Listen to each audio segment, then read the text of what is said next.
Okay, good morning everybody and welcome to the 52nd meeting of the Economy Committee.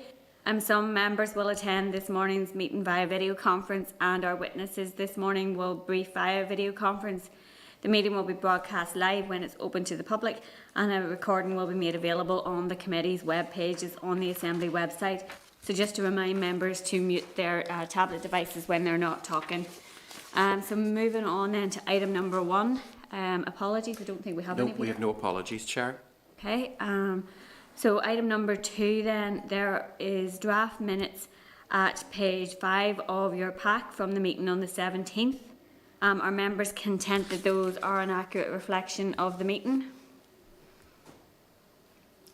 Yep, I'm getting nods, Chair. That's fine. Thank you. And then moving on, there is a copy of the draft record of decisions of the meeting held on the 17th for the decisions that we took via correspondence at page 9 of our packs. Are members content that those are an accurate record of the decisions?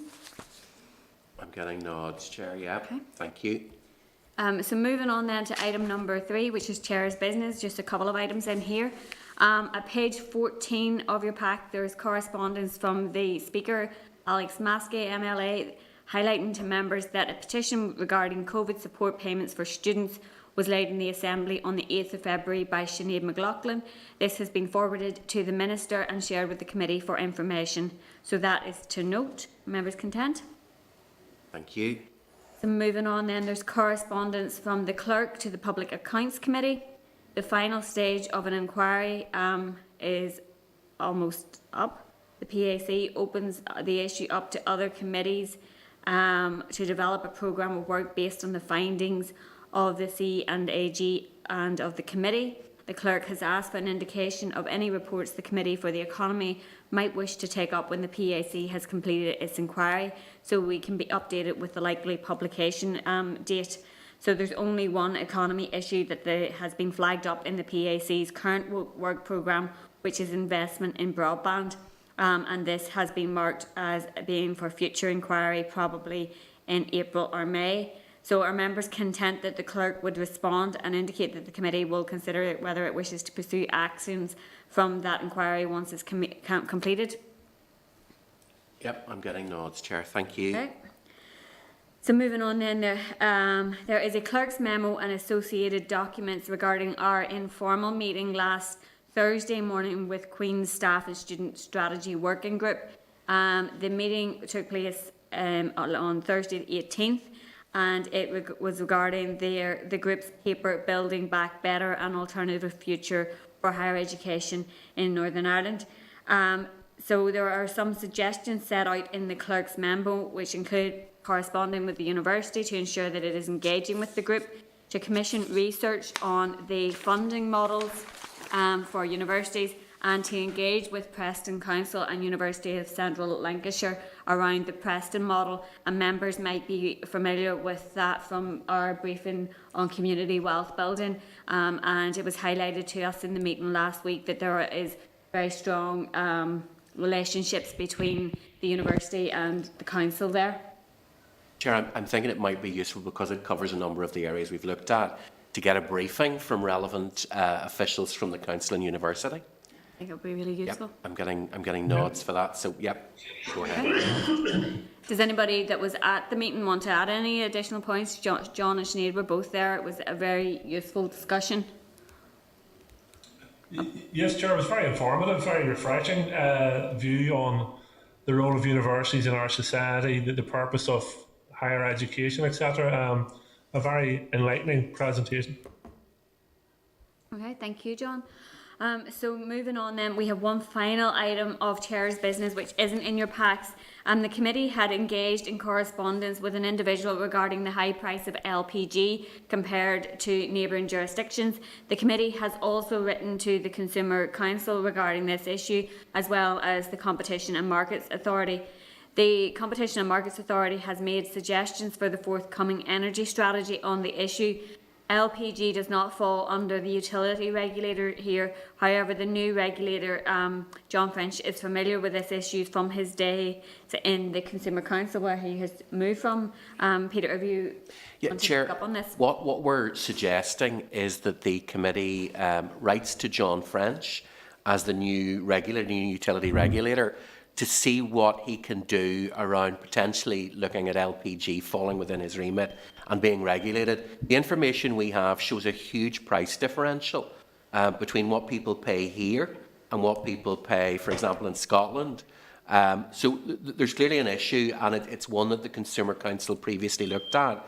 So John is very aware of it. So if members are content, we will write to John and see just what can be done in terms of extending his remit. May require legislation, but I think it's worth pursuing. Yep. So our members Chair, content. can I just say, I endorse what has been said there by Peter. It's an issue that is brought to our attention. There is a great disparity in the cost of LPG against mains gas or Phoenix, whatever, whoever the supplier is. So well done, Peter. It's an issue that's been rattling around for some time, and it's good now that John French has taken up that post. He originally was highlighting the issue. He's poacher turned gamekeeper, so let's hope he will deliver on it. So thanks for that, and we appreciate the efforts that's been put into it. Thanks, Chair. Thanks, Gordon. Perfect. We We'll have go ahead members with that, content Chair. then. So moving on then to item number 4, which is our briefing on the 14 to 19 strategy from both the Department for the Economy and the Department for Education. There is a clerk's memo at page 109 of your packs and a briefing paper at page 112. So this was a joint meeting that we had originally hoped to do with the Education Committee. We had organised it about a year ago, just before COVID actually hit. So this was postponed. At that point, the Education Committee has indicated that pressures on their schedule mean they are not able to participate today. So the briefing will be hand-sorted and we will share the briefing then with the Education Committee.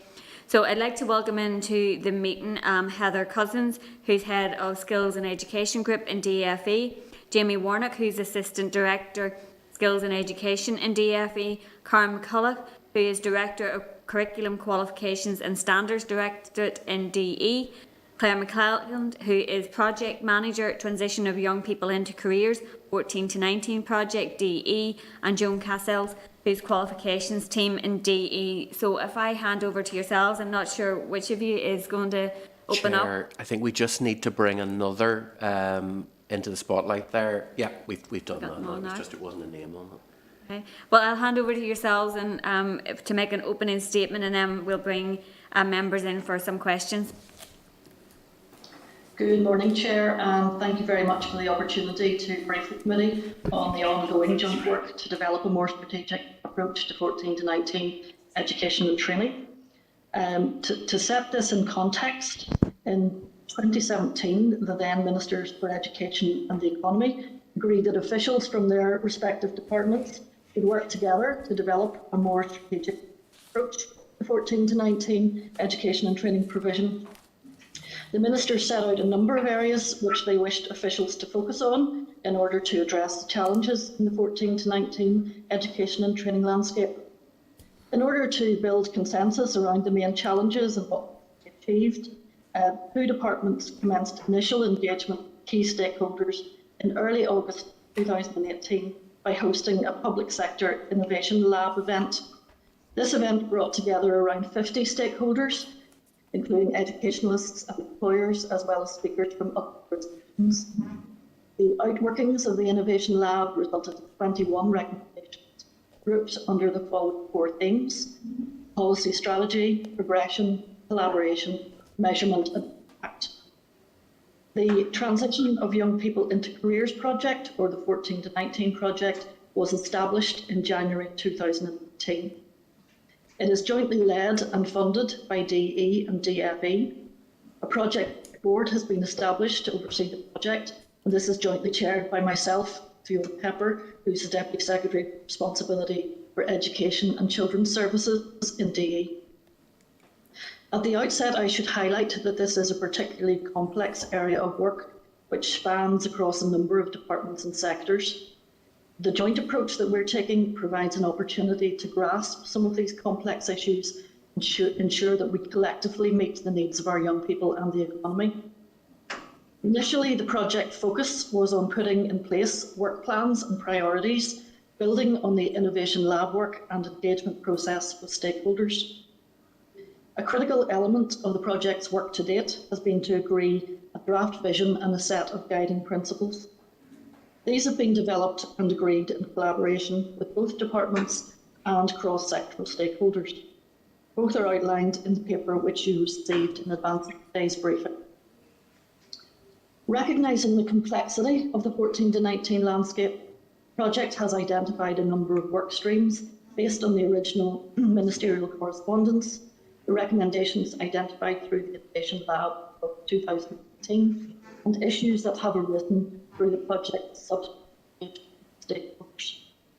So the work streams include funding, progression and pathways, curriculum delivery, post-16 and careers. And under these work streams, the project is considering a wide range of issues. We know that the range of pathways open to young people at the end of Key Stage 4 and post-16 is extremely complex. However, there is a need to ensure that pupils and their parents understand the full range of options in order to make informed choices.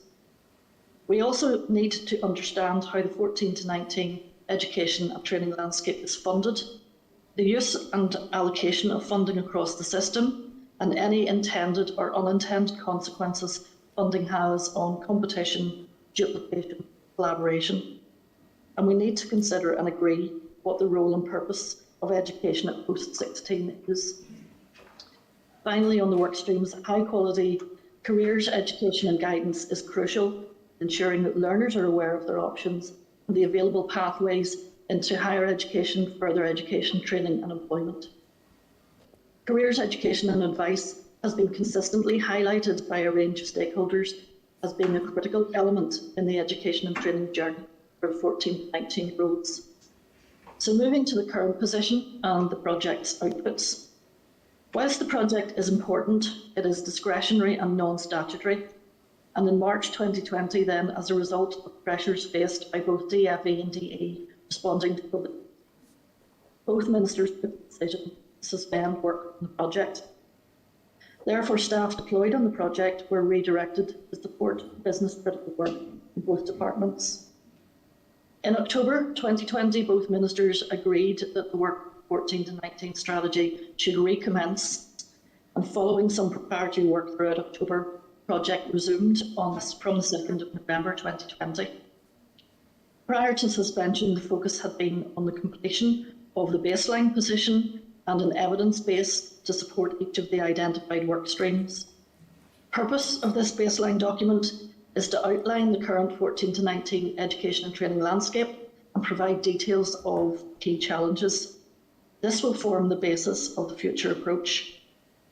The key challenges have now been captured through extensive research and engagement with stakeholders, and this work is now almost complete. So the immediate next step for the project is to finalise that baseline position, and I can advise that this briefing document is currently being reviewed by project board members and the relevant policy teams across DE, DFE, DERA and DFC. On completion of the baseline in the next few weeks, we will then engage with DE and DFE ministers to agree on the next steps. While the suspension of the project clearly had an impact on the timescales, this area of work continues to be a priority for both the Department of the Economy and the Department of Education. In order to make progress, both departments are committed to continuing this collaborative work to ensure that the challenges set out by ministers are addressed. So that's really all I would like to say in opening remarks. I'm very happy now to answer any questions that members may have. Heather, thank you very much for the update. This was a strategy the committee has been very interested in since we were re-established last year as part, I suppose, of the wider the skills strategy and where it links in with other strategies. And I think that the current review on level 3, 4 and 5 qualifications as well, I think they all are really important. And as you highlighted there, I suppose, you know, the landscape has maybe changed a bit from last year when this work was initially ongoing because of COVID, and the need to have skills programs and to have pathways for young people is going to be really important in terms of the economic recovery as well. I guess it's also important to say that I'm sure most members, if not all members, will recognise the extreme complexity of this piece of work, and I know it's something that is highlighted to us by various people is, you know, the level of duplication and things like that within the further education and school system, and how we grasp all of that to ensure better delivery for young people. So you have outlined the where we currently are and the next steps. Do you have a time frame around that piece of work in terms of signing that off, and then what will be the next step after that? Yes, I indicated that the baseline document has been sort of sent out to all project board members for final quality assurance and review. It's quite a substantial document. Yeah. So, you know, there is a lot in it, and that reflects the complexity of this piece of work. So we will work our way through that as soon as we can, and then put papers to the ministers to get their agreement on what the next steps are. You know, we also have to recognise that we are, you know, reaching the end of the current mandate. So we'll be setting out, you know, opportunities, quick wins, things that we can take forward in that period of time, but also recognising that this is something that, you know, potentially requires radical change, and we need to look at how we can do this in the most sensible way. It also will need to fit in with the work of the independent panel that's going to be reviewing education provision in Northern Ireland. Yeah, thanks for that. And so just I suppose in relation to some of the themes that you have mentioned through your briefing, obviously parity was one of those, and the parity between vocational and academic training is something that I think is really important in terms of putting a focus on widening participation, particularly for underrepresented and disadvantaged groups. Is that something that is being, I suppose, prioritised within any proposals? And are there proposals coming out of the baseline document? Or when you say key challenges, is it highlighting the challenges, or will there be recommendations coming out of that as well? Well, there will be recommendations based on, you know, all the work that has gone into that baseline document. You know, so for example, if we're looking at the progression and parity, the intention would be to map out what qualifications are and show the parity between vocational and academic to make that clearer for learners and parents. You know, that the two pathways are distinct, but they are in parity, and that you can progress, you know, whatever pathway you choose, there will be those opportunities. So that will be part of it, and there will be projects that can be taken forward. You know, certainly the Department for the Economy, we are doing pieces of work on trying to streamline and simplify vocational education qualifications, because that landscape is very crowded. And likewise, DE will be looking at curriculum and what qualifications are appropriate there. And it is about mapping that and showing that it does fit together. So that will be one of the areas of recognition. Okay, thank you, Heather. And I suppose just a final question for myself before I bring in other members. I guess as part of the response to COVID, we've seen the apprenticeship recovery and retention strategy, and that work obviously links in with this work as well. Is the department looking at, I suppose, best practice elsewhere, where there are really effective models of, and even in the south there has been a lot of progress in terms of skills and looking at higher level apprenticeships. Is that something that is being considered by the department as to how to, I suppose you've called it some quick wins, I think, in terms of being able to deliver things before the end of this mandate? Yes, we always look to best practice elsewhere, and we also, you know, we'll look at some of the OECD work for the skills strategy to identify where we can try and find comparable systems and so on. It's very difficult to identify something that you could say is going to be totally relevant for Northern Ireland, but we are picking up the best practice elsewhere and trying to include that in the baseline document where we can. Okay, thanks, Heather. Can I possibly ask Claire, the project manager, to maybe say a bit more on that? if Claire's there. Yes, certainly. In terms of the baseline, what we have tried to do is, as well as capturing the key challenges, we've tried to provide evidence to support those challenges. And taking that forward, it's really important for us that we reflect the best practice elsewhere. So not only building on the work of the OECD that was taken forward in terms of the skills strategy, but looking wider than that and making sure that when ministers come to make decisions on these really important issues, that they have recommendations which are based on evidence and identify where we can make improvements and learn lessons from elsewhere as well. Thanks, Claire. Can we bring John Stewart into the spotlight, please? Chair, you got me okay? Yep. Yeah, thanks. Thanks, Heather, everyone, for the presentation and the information so far. And as the chair says, we look forward to seeing it and appreciate your engagement with us. Just a couple of points from me.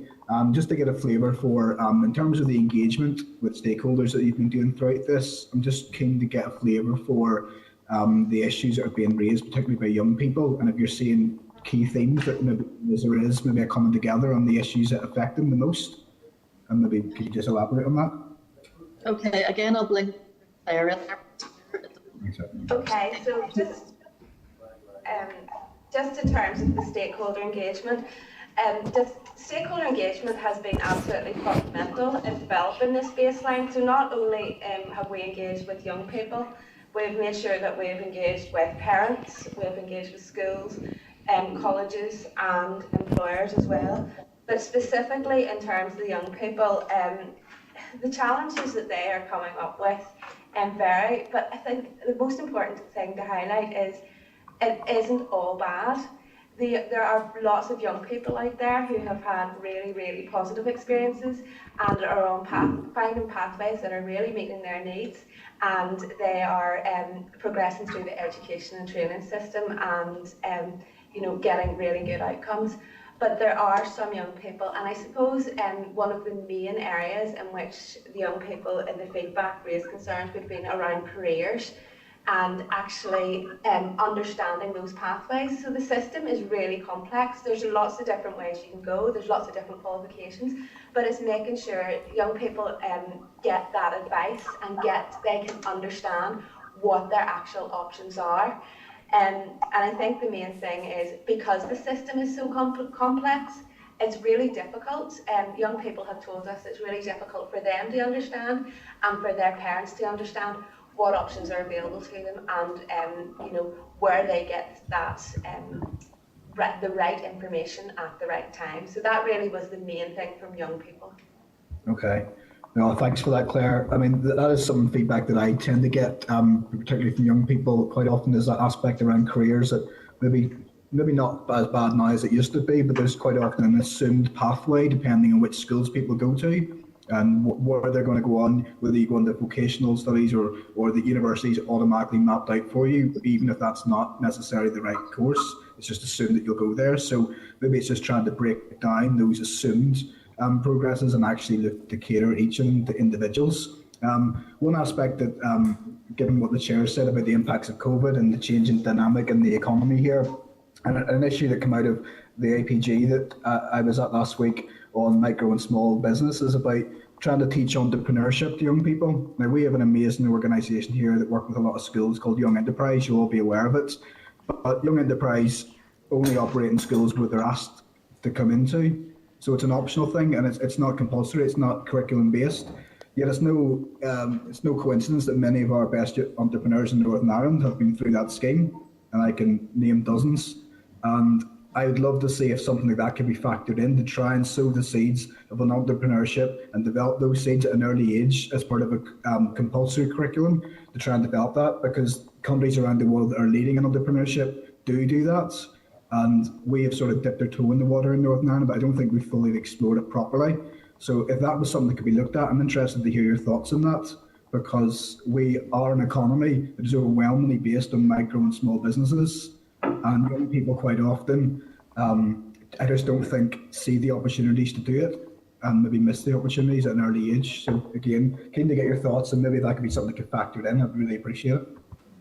Absolutely, that is something that we can factor in, and I'll maybe ask Karen in just a second to add a wee bit more in terms of the Northern Ireland curriculum. But entrepreneurship, all those skills are embedded in the Northern Ireland curriculum, and I suppose in terms of because the project is working with both departments, in terms of the Department of Education, the Department of Education and the Minister indeed is very aware of the value of organisations such as Young Enterprise, and there's quite significant funding is provided to that. So certainly it's a really important issue, and I don't know, Karen, if you want to add anything in terms of the wider curriculum. Yes, in terms of the curriculum there, thank you. Yes, so in terms of our curriculum objective, it's really about developing young people as an individual, as a contributor to society, and as a contributor to the economy and environment. And I think that reflecting that, each stage of our curriculum infuses those cross-curricular skills. We have the skills around communication using maths and using ICT, but we also have in there thinking skills and personal capabilities. And at Key Stage 3 and 4, that is around those skills that will support that entrepreneurship. So managing information, being creative, thinking, problem solving, decision making, self-management, and working with others. And that's applied across all the areas of learning in our curriculum. But I do take your point, and I think engagement with employers is a really important part of and valued by schools as well. Those employers as well play a key role in motivating and inspiring young people to see what the skills they require and to see what the world of work is like. So we do, as you say, Young Enterprise and I think another organisation as well to support those kind of placements. But we do welcome, and schools welcome, where there is employer engagement. No, appreciate that feedback and that it's on the agenda now. And again, thanks for your answers and for keeping us updated today. Thanks, Chair. Thanks, John. Can we bring in Sinead, please?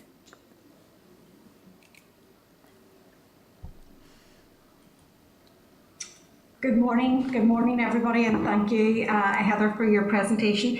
And I just would like to say from the outset, out of all of the strategies and all of the programs that we work with and deal with, I think that this is really fundamental for us cracking our economy in a proper way. If we get this right, then the rest flows much easier. So I really welcome the collaborative work around the Department for Education and the Department for Economy. I mean, it's fundamental and so important, and it's a piece of our economy infrastructure really that hasn't been working quite as effectively as it should.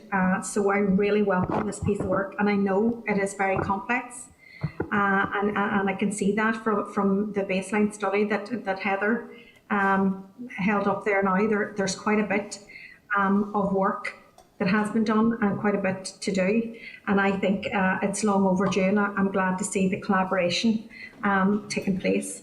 So there are many challenges, no doubt, and as Claire indicated earlier, there's also some room for good news. Not everything is broken. There's some very good best practices that we can see, but I think that we just have to make sure that there's a more seamless pathway that is identifiable for young people.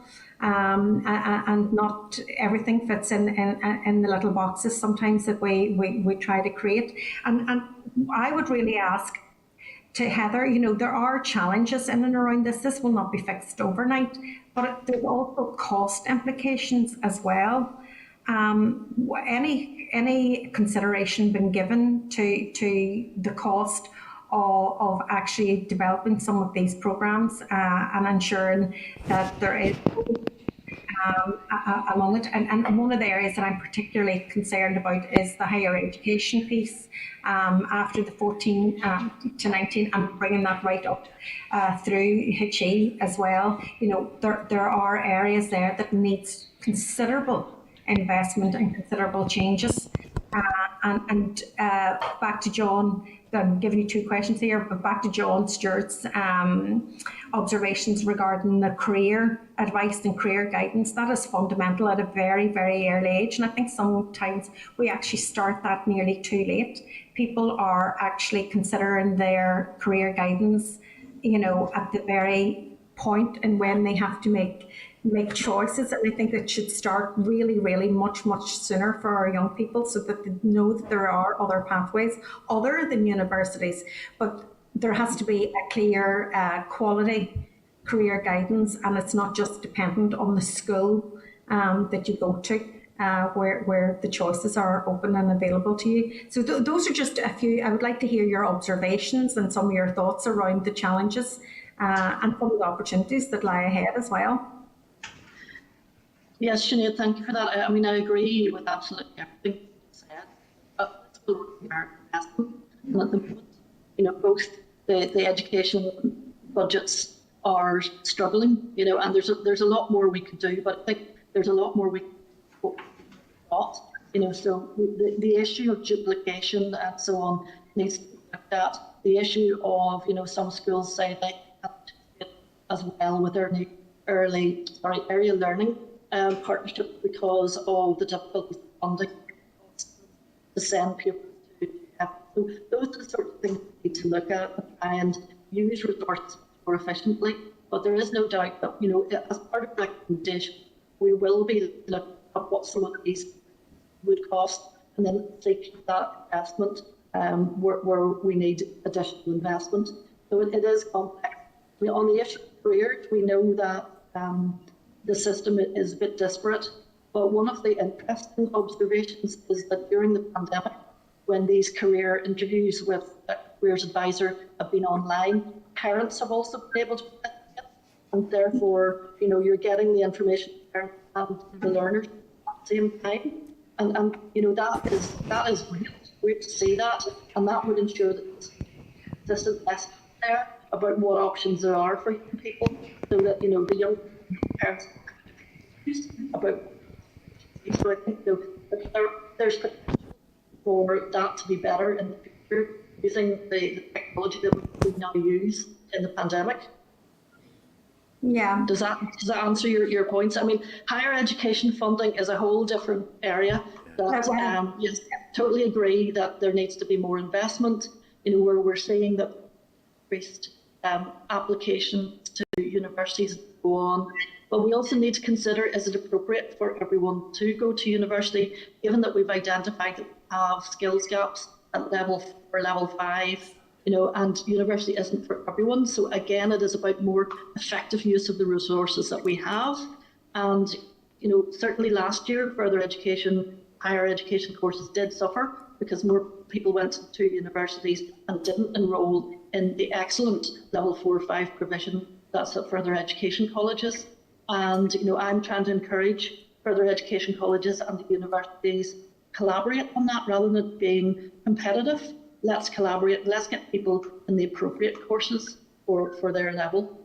Absolutely agree there, Heather. It's really important to get people to do the appropriate courses and rather select university on the place that they're going to rather than that course that they're actually studying.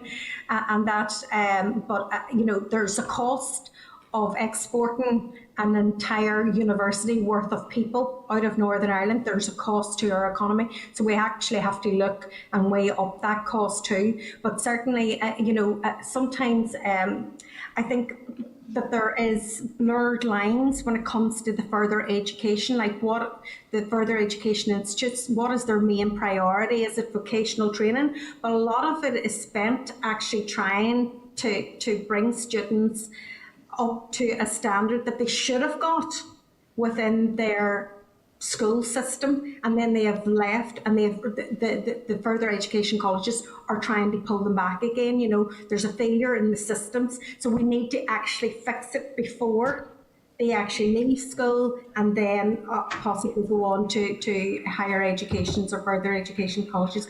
But I have to say, look, keep at the work. There's lots to be done in it, and there's lots of best practice throughout Europe to look at it, to do ways different than we're currently doing. And in many ways, our economy suffers as a result of poor choices made earlier in people's lives, and we can't allow, you know, our young people to be failed through bad choices or bad career paths or pathways that are obscure to them in some way.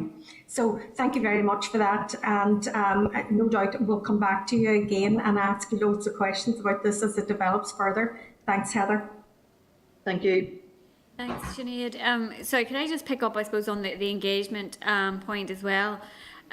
Has there been included in the conversations to date and in the work to date, I suppose the organisations that deal with young people who have, you know, been failed by the education system, or who have faced additional barriers, the likes of Include Youth and Start 360, have they been involved in shaping the baseline document? Claire, perhaps you could answer that. Yes, Chair, not to date, those specific organisations haven't been involved, but what I would say is, in the engagement that we have had, our engagement hasn't finished. This by no means. We can't just have the baseline document and finish at that. We need to continue to engage with stakeholders right across. But in our engagement with young people, what we did was we ensured that we had young people from all backgrounds. We made sure that we had young people who were in school, who had possibly went through that academic route. We had engagement with young people in further education, but we'd also made sure that we had young people who maybe didn't have a typical experience with the education system, or they maybe had other challenges to deal with as well. So in our engagement to date, we've tried to be as inclusive as possible, but certainly going forward, you know, if there's other organisations that we need to engage with, we will do that. No, that's good to hear. Has the Children's Commissioner been has she been involved in the engagement and consultation process? Yes, Chair. The Children's Commissioner was briefed early on in the development of the project. We were quite lucky that we were actually able to attend one of the Children's Commissioner's events to engage with children and young people. As well, but we will continue to keep the Children's Commissioner and indeed others engaged as we go forward. No, that's good to hear. Thanks for that. Can we bring Gordon in, please? Hello, can you hear me okay, Chair? Yep, we can, Gordon. Great, thanks, Chair. Heather, good to see you again, and your staff, thank you very much for the presentation. We did have a bit of a briefing last week about unemployment and unemployment figures, and I understand there are about 10,000 young people currently unemployed in Northern Ireland, so it is a significant issue and currently needs to be addressed. We do welcome the work that has been done. The strategy covers a number of key issues. Yeah, there's been considerable consultation. I noticed you've engaged with business. Maybe you could give us a bit more on what has been done there, how you've engaged with businesses and employers, obviously. You've consulted with business in the community, the CBI, Chamber of Commerce. What about industry, some of the large manufacturers and so on? Are they having a real input into this, because they have an ever-changing demand for skills, and we hear about it from our FE colleges, how they customise courses, customise training for business and for manufacturing, for example. Are we covering all of those aspects? Thank you for that question, Gordon. I mean, I think certainly as part of the work that we've been putting into developing the new skills strategy, there has been a lot of engagement with industry and with employers. And, you know, we have ideas as to how we can do that going forward. Perhaps Claire could talk about specific engagement on this particular project with employers and industry. Yeah. Certainly, in terms of engaging with employers, you know, the project, we recognise that Employers are an absolutely key part of this. You know, we are wanting to get young people ready to transition into careers. So what we have done to date, and again, our engagement isn't complete, we engage with business in the community and CBI, and business in the community actually were able to facilitate a meeting with representatives of key organisations. So we've met with employer representatives, and that has included representatives of those, you know, manufacturing employers as well. And in doing that, what we sought to do was discuss, you know, the work of the project and actually get their views on what employers see as a priority for 14 to 19 as well.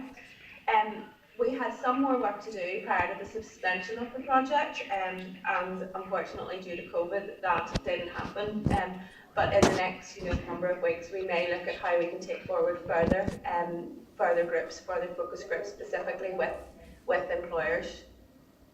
Good. You know, the important factor is in manufacturing. We understand that 70% of manufacturing is done outside of Belfast. So there's a great spread there, and you know, a lot of it, I suppose we think of traditional engineering, manufacturing, but you know, things have moved on, and a lot of it is IT based and all of the various sectors. So it's important that we try and cover all of those. My last point, I suppose, is how do we get the message out about the broad range of skills that are needed out there, and how do we inspire young people to get interested in not just in an IT-based career that so many of us are all tied into these days, but getting back to, suppose, getting involved in more traditional skills.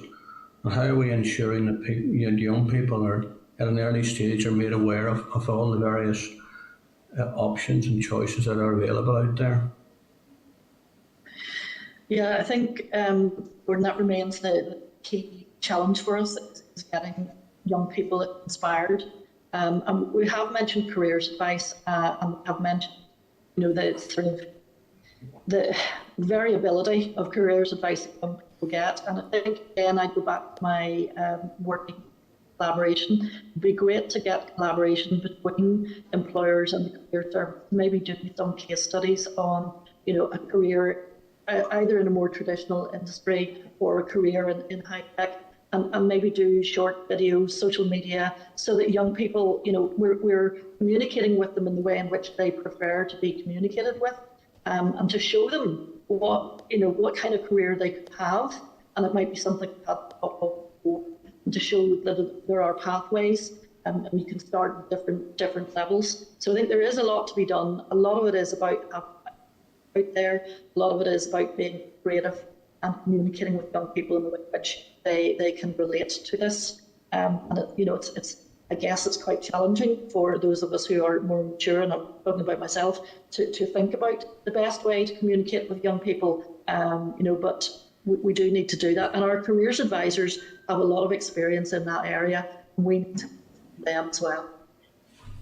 Okay, just a final point then on that. What about doing something more to incentivise employers and business to take on young people for work experience or placement? Many employers see it as a bit of a burden. They don't really want to take it on, the young people on, because it commits other staff to supervising, it commits other staff to giving time. But what more can we do to try and incentivise and encourage employers and business out there, including the public sector, to bring in young people and give them a taster of what real work is about and what options there are out there? And I think, there's no substitute for it, I think, than getting young people. And even we've got young people coming to work with us for a week. They just really, the vast majority of them really warm to it, and they see things so differently. And it's just that experience of the workplace, I think, that's lacking for so many young people. I think more should be done to try and encourage both them and the employers and trying to engage with as many others as possible. Yes, I think this is one of the key challenges that will be highlighted in the baseline document, is getting that meaningful work experience for young people at various stages. Obviously we've had the incentive programs for apprenticeships that were rolled out as part of COVID, and we hope to continue with that. And there is evidence that employers have taken up the retain pieces of incentive payments, and those are starting to be paid out. I think the extension of COVID has meant it was slower than we imagined it would be. There will be a new traineeship being rolled out from September 2021, which will also include meaningful work placements for those trainees. But I think during Claire's engagement with your young people at school, this was an issue that they raised. Claire, do you want to elaborate on that? Yes, thank you, Heather. In terms of work experience, young people did tell us that there were some challenges and maybe differences in depending, what school they did or what contacts they had in terms of work experience. But what we did also find was that there are really positive examples as well in terms of connections between employers and schools. So the will is there, and there is a want from employers and a want from schools to work together. Hopefully, in capturing what we have done in the baseline, it will provide an opportunity to build on that, and to maybe work further with employers and schools to identify, is there anything else we can do to make that a little easier. Clearly, work experience is really important. Work experience is absolutely fundamental in helping children and young people make those choices and find those pathways that are suitable for them. So certainly it's something that has been reflected, and whilst there are positives, there acknowledge there are opportunities as well going forward. Okay, great. Thanks, Helen, and all your staff for the answers. Thank you. Thanks, Chair. Thanks, Gordon. So can I just ask a wee question around that engagement piece again, just in terms of the businesses, just to pick up on Gordon's point, is there engagement with, I suppose, the representatives of small businesses as well in terms of the types of opportunities or skills demands that there might be there, and also in terms of social enterprise, is that something that has been engaged with, and trade unions as well? Okay, Chair, to this point, we have engaged with business in the community and CBI. Certainly, if there are other groups, and FSB as well, so we have engaged through those bodies. Certainly, if there's more we need to do in terms of engagement with employers, we will do that. Okay, thank you. Chair, if I could just add to that, there is extensive engagement on with employers in terms of the work we're doing on city deals, and maybe Amy could say something about capturing employers' views through that route. Yes, certainly. Thanks, Heather. Obviously very topical to talk about city deals this morning with the Derry Strabane deal. Heads of terms being agreed. And in fact, I was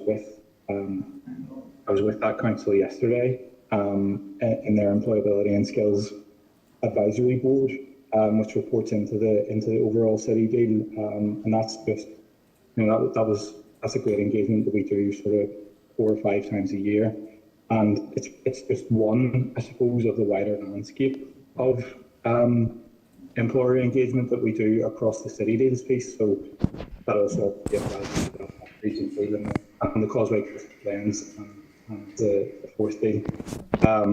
Obviously, they're all at different stages. I think it's probably worth mentioning as well, just beyond city deals, the ongoing engagement with employers that we have right across the piece, and inbuilt into our skills ecosystem. So, for instance, with the further education colleges, we have the curriculum hubs, where they're based around sectors, whether it be IT or whether it be manufacturing, and that's something that Gordon mentioned there. The FE colleges are very, very good at getting that engagement directly with employers so that they can tailor provision to exactly what those employers' needs in those sectors.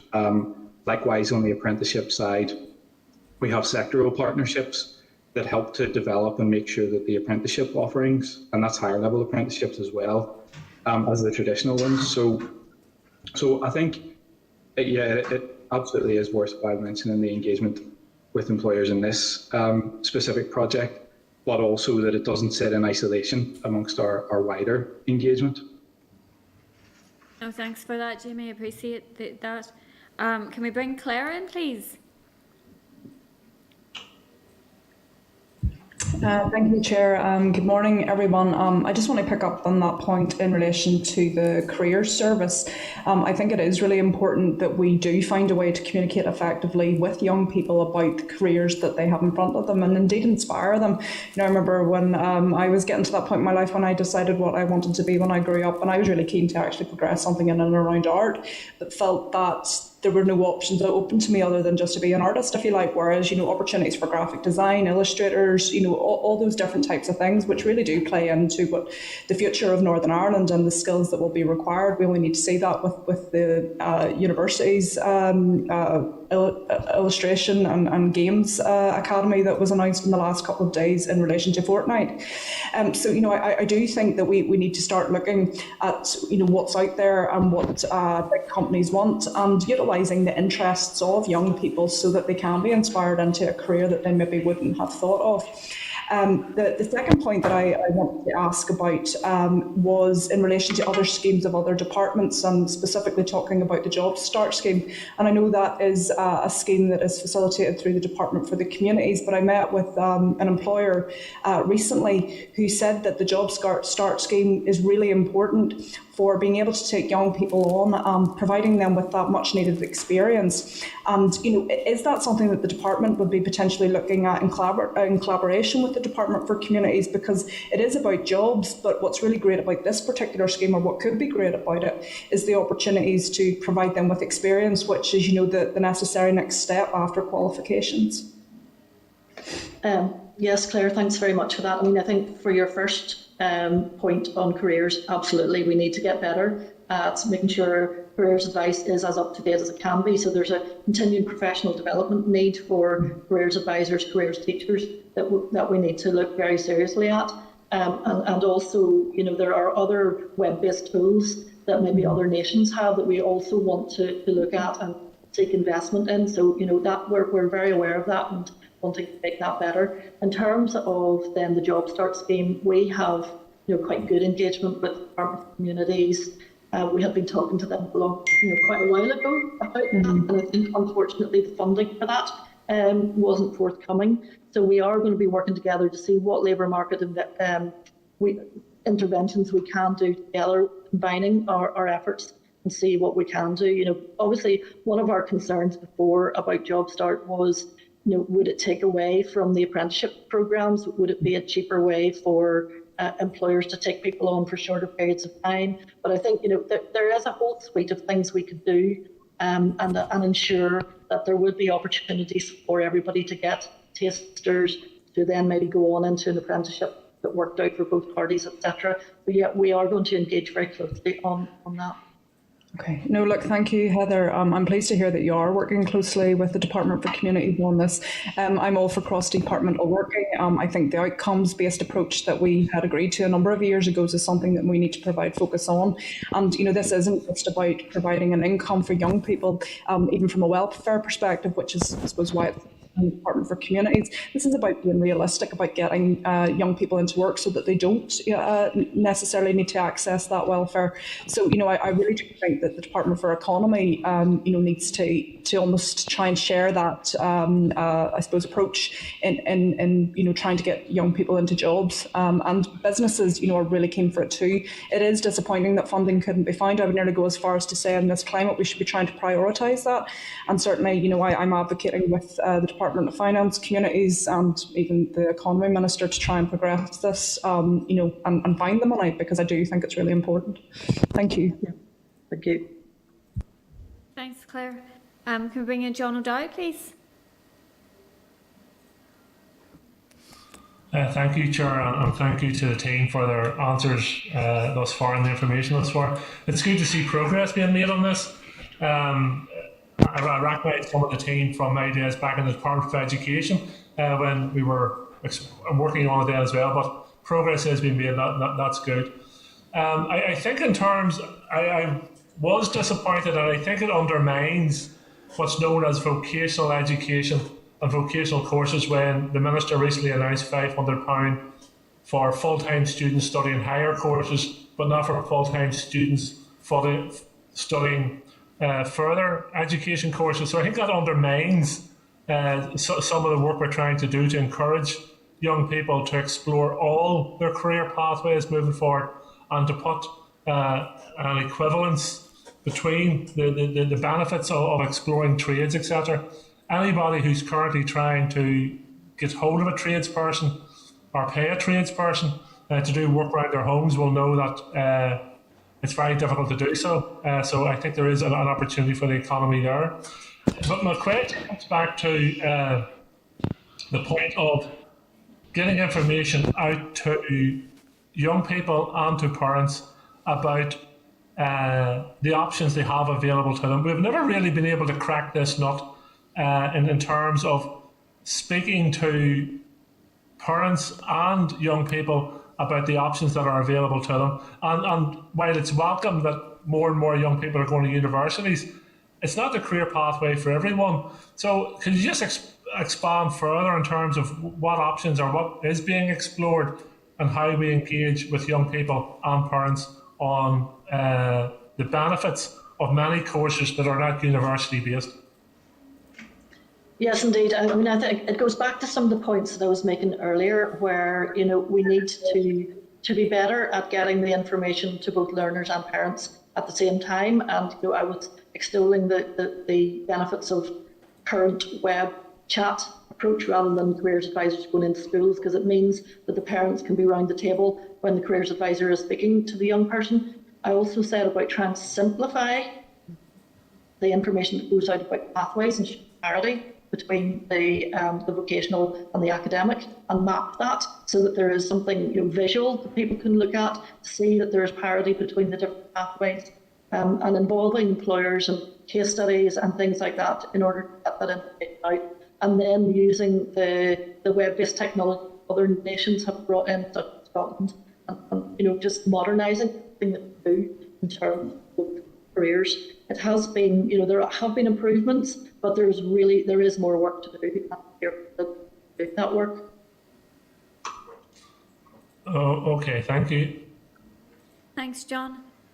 Thanks to Heather and to everybody else for the update this morning. It has been really useful, and we will look forward to continuing to engage as the strategy continues, and look forward to seeing that baseline document when it's published in the near future. So thanks again for being with us this morning. Thank you.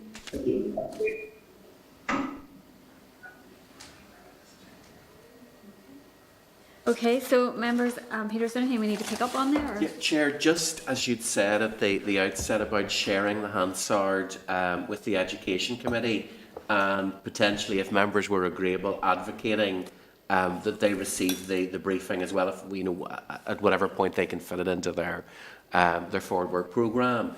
I think, as was highlighted, it also feeds into the likes of the skills strategy. So there's a lot of work that's coming that this will be a key part of, and there's a number of other elements of this that I've taken note of that the committee will want to see in terms of papers and planning and so on. So if members are content, we write to the Education Committee, share that Hansard, and we will keep pursuing this with the department on a regular basis in terms of seeking updates of what they've produced. Chair. Yeah, Sorry, is Sinead. there any possibility that we could get a copy of the baseline document that Heather showed us? We could have a good poke about it. Yeah, I think she said, Sinead, that it was with the project board at the minute and getting signed off soon. So hopefully we will see that shortly, Peter. And we will be asking for it. Yeah. Is somebody else looking in there? It would be, we could make more targeted questions if we could actually see the document, just to see what direction of travel we're going in. Yep, no, agree. Okay. Was someone else looking in there? Yes, I was. Go ahead, Christopher. Thanks. I didn't. Everyone had made the point about careers advice, so I didn't really see the need to make it again during the presentation. But one of the things that I think it was last week, we were told about shortages in the civil service. It may be worth asking what's being done to promote a civil service career in schools and to sort of flag that up as an option for young people coming forward as a career option. So it's just an idea, but I mean, we have been told before that there are chronic shortages in the civil service. So if the Department for the Economy and the Department of Education are maybe doing something jointly to promote a civil service career in our schools, I think that might be a useful thing to be doing, but it's just an idea. Yeah, I think that's a fair point, Christopher, and I know the Department of Finance have been rolling out some apprenticeships. I think actually they might have extended to some other departments as well. So it might be worth also writing to the Finance Minister and asking about that work as well. Chair, we'll take that forward. We'll ask about what sort of progress there's been made and the sorts of numbers involved. I know it's something that took a really long time to roll out because there were particular legalities around it, but I know it has started, and I think it's started at more than just ground level. I think there are higher apprenticeships as well. But we'll gather that information and then bring it back to committee for members to decide how strategically they want to approach that. Yep. Okay, thank you. Also, just on that, Chair, I heard Claire Sullivan saying that she wanted to be an artist. Originally, I intended to be a civil service, but then I became a poacher rather than a gamekeeper. Chair, could I make a point just from a point that I had raised in relation to the job start? Given that we are working with communities in relation to that and the crossovers, is it something that the committee would be interested in doing insofar as writing to the Department for Communities just to understand the pressures around the budget and the issues? Because my understanding of that theme is that it is ready to go, and it does seem to be an issue in and around funding it. Yep, we can do that. I know there was a significant piece of work done around the programme last year, so we can pick up with that. Thank you. Okay, so we'll move on then to our next briefing, which is from FSB, Logistics UK, NI Retail Consortium and Retail NI on EU exit and the protocol. So there is a clerk's memo at page 118 of your pack. There is a clerk's memo on the recent briefing from departmental officials on EU exit at page 124. There is briefing slides from the EU exit team in the department on page 128. There's a Hansard paper on the issues facing freight and haulage sector at page 134, and an Invest NI news article regarding market access to Britain and the EU at page 158. There's correspondence from the Minister on the impact of Brexit on the retail and haulage sectors at page 162 of your pack. So some of the witnesses that are joining us this morning have previously briefed the Infrastructure and ERA committees, and some were also present last week for the discussions with Michael Gove and Mara Shakovic. So this briefing obviously is a strategic briefing, so it would be useful to hear from our witnesses and to focus, I suppose, on some of that higher level stuff. So the briefing is going to be Hansard as well, so that we can share it with other committees. So if I could welcome into our meeting this morning Roger Pollen, who's Head of External Affairs at FSB, Seamus Leahy, who is Policy Manager for Northern Ireland Logistics UK, Aidan Connolly, who's Director of the NI Retail Consortium, and Glyn Roberts, who's Chief Executive of Retail NI. So if I hand over to yourselves, and we can't see Aidan, I'm not sure if he's got his camera off, just to make an opening statement, and then we'll bring members in for questions and discussion. Well, thank you very much, Chair. We'll see if Aidan's camera comes on. I'm here. My camera doesn't seem to be working, unfortunately. Luckily for you guys. Well, Aidan, would you like to sort of set the initial context? Yes, sorry about that. Technical difficulties, new laptop and all that. Firstly, Chair and members, thank you for your interest and for asking us to come forward. What I want to do very quickly is say where we were, where we are now, what we need, and then to give you a couple of bullet points on the Shevchevich meeting last week. So where we were at the start of the year, there were a lot of challenges, and those challenges were not just because of the Northern Ireland Protocol. We had EU to GB trade had stopped because of COVID. We are in the middle of a lockdown. That meant that more people were buying from supermarkets rather than eating out. And you have to remember that at this time of the year, it's not unheard of that there are certain shortages and things anyway, quite simply because of the season. At this time of year, we have 90% of lettuce, 85% of tomatoes, about 65% of all soft fruit and veg is coming from the EU anyway. You have to remember, we're already 12 hours less shelf life than places like Bolton or Birmingham, quite simply because of geography. So any sort of time lapse affects freshness and affects availability. Now, some people, for example, the Westminster government have been saying that it's all absolutely fine, there's no sea border. That's not true, and neither is it true that the people who've said that we're starving, there's lots of empty shelves. If we're realistic about it, and this is what one of the key points, never mind the technical detail in this, one of the key points that business has been making is that we have to be realistic and we have to be pragmatic about this. So the realistic part is that the average supermarket has between 40,000 and 50,000 items, product lines, sorry, not items, and there's only ever been a couple of hundred missing. So there's been choice issues, there hasn't been food shortages. So where we are now, that is kind of embedded, and actually the people who said that there's shortages are doing a great disservice to the retailers, small and large, and to the logistics companies who have been working round the clock to make this work. You have to remember, the Northern Ireland business community did not want the protocol. In fact, I'm on record as saying that the Prime Minister didn't listen to Northern Ireland business and Northern Ireland communities. However, it is in law, and we are making best endeavours to make sure that goods flow freely and that we continue to give choice to Northern Ireland consumers as is needed.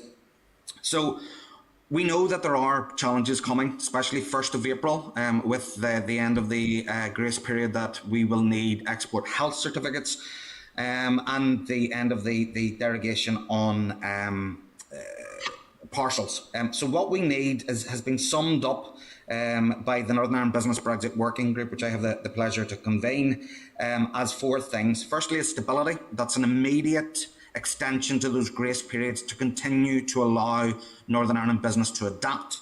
Now, that's not a can-kicking exercise, because it brings me on to our second point, which is certainty, and that is the certainty of a long-term workable solution that is designed with business, not done to business.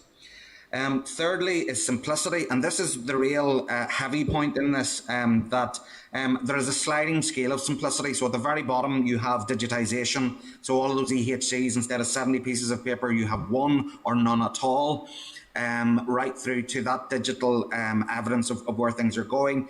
In the middle, you have a trusted trader AEO scheme, what we're calling an audit and certified supply chain. That's where we provide evidence to the UK government, who can provide it to the EU, based on the dead-end host, that things coming across the GBTNI, and you have to remember 70% of what crosses GBTNI is for retailer shelves, and that is on the principle of dead-end host, which means we can tell where it's going, we can tell what shop it's going to, and we can tell where it's being sold. So it is a very little risk to the single market or to that customs union.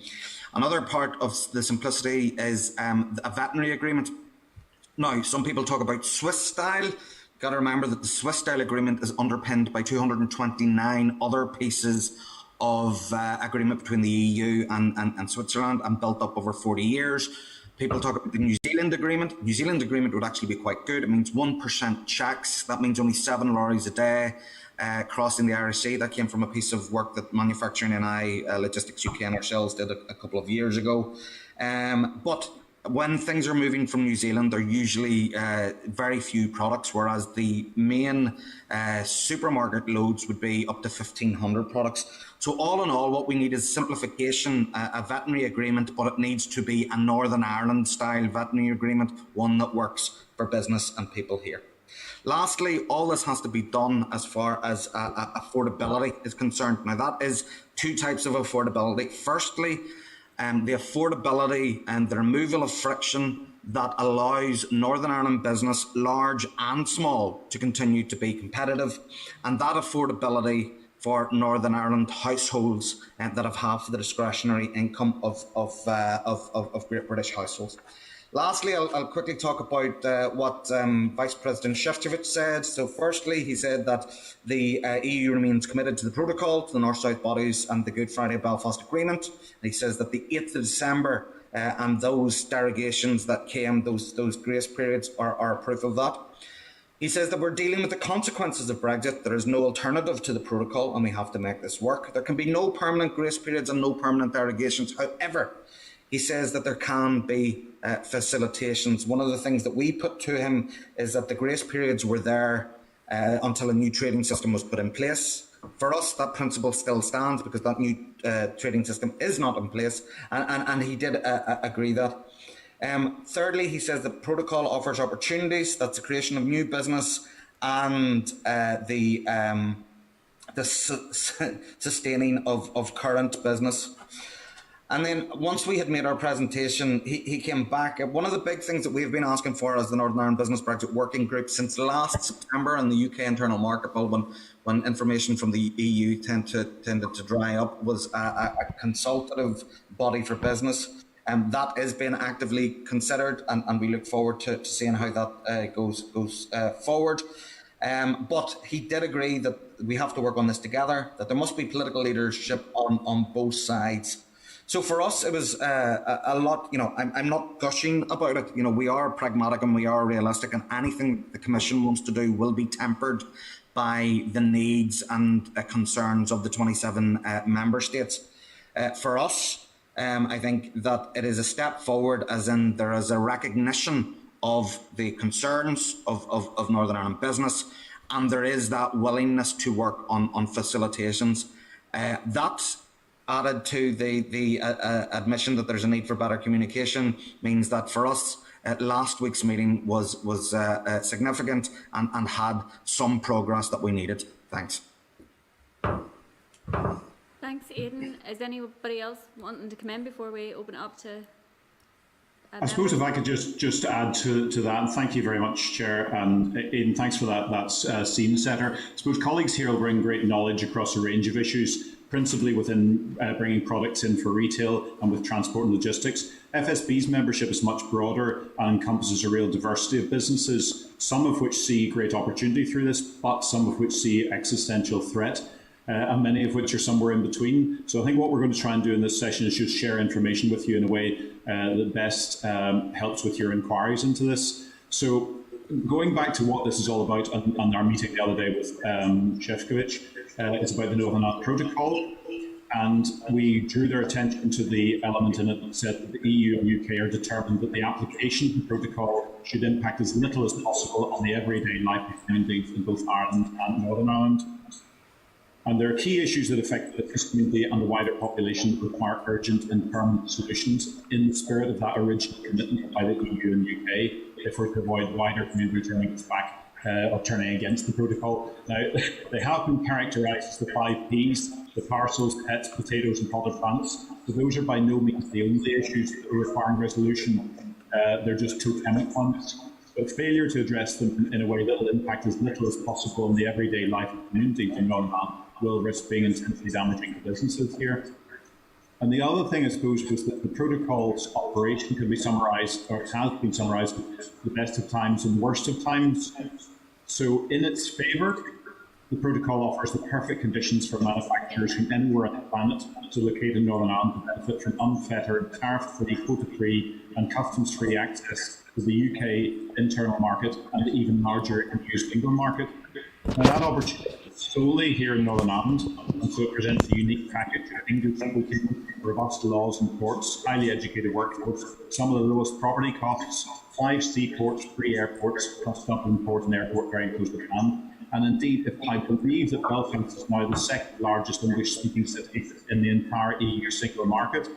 So that's the best of times lens focused on it. The worst of times, though, was brought home to me last night by one of our members who has a franchise business, and their product comes from GB.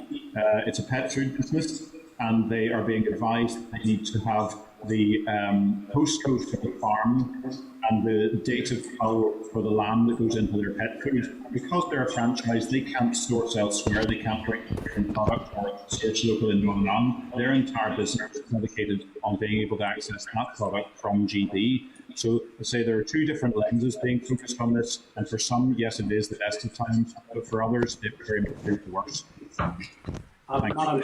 Madam Chair, if I could just sort of add to what my two colleagues have said. And firstly, a belated happy birthday. I don't want to embarrass you too much.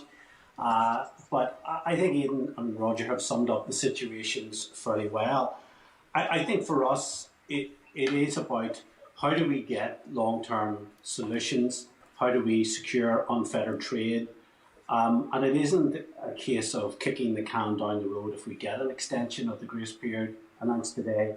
It is about making sure that we have those long-term solutions in place that are not going to inhibit trade, because I think it's worth pointing out that businesses in the last year have fallen off so many cliffs. We have a perfect storm of challenges with the pandemic and the protocol. I think what we need to do is making sure that we resolve these difficulties and get back to the real focus, and that is recovering our shattered economy and dealing with a post-pandemic world that will be very different. I think from Retail Now's perspective, our 2,000 strong membership takes in local wholesalers, independent retailers of all kinds, and local suppliers. So in one sense, that gives us a unique perspective to look at this issue, because in many respects, our membership spans the entire supply chain. I think for many of our retailers and wholesalers, the situation has been improving. I think Aidan's absolutely right. The talk of food shortage is irresponsible and does cause scare. And let's be frank, there are delays, there are challenges, but I think what we all need to focus and knuckle down is having that laser-like focus on solving the problems, and that includes, I think, many of the concerns that I think Unionism has as well. And I think it's not about looking back to what we did in 2016 or how we voted in 2016. It's where we go from here in 2021. How do we resolve the problems? How do we get to a point where we can create and have a Northern Ireland which is, as a region, is outward-looking, global, tolerant, which could be the gateway to Europe, could be the best place anywhere in these islands to locate and start a business. So we're very ambitious, I think, for Northern Ireland. We are optimistic, and we believe we can get through these problems. But I think only if we have that sort of solution-based approach, whether it's Switzerland, whether it's New Zealand. I think the debate has moved on, and I think it's important that we focus on what lies ahead rather than what and how people voted, what decisions they made in the last few years since Brexit. So from our perspective, we are keen to work in that broader partnership with civic society. Madam Chair, if I could just come in just very briefly as well, I suppose just to endorse what the three other witnesses have said. For ourselves in the logistics industry, a bit like what Roger said, our membership is varied. We have 18,000 members across the UK, just under 400 here in Northern Ireland.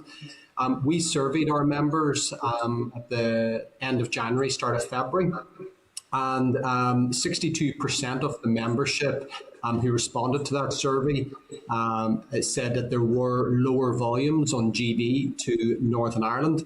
58% of those members said that they expect volumes to go back to the levels they were. However, I think it's key to point out that 42% do not anticipate their volumes GB to Northern Ireland to return to pre-2021 figures.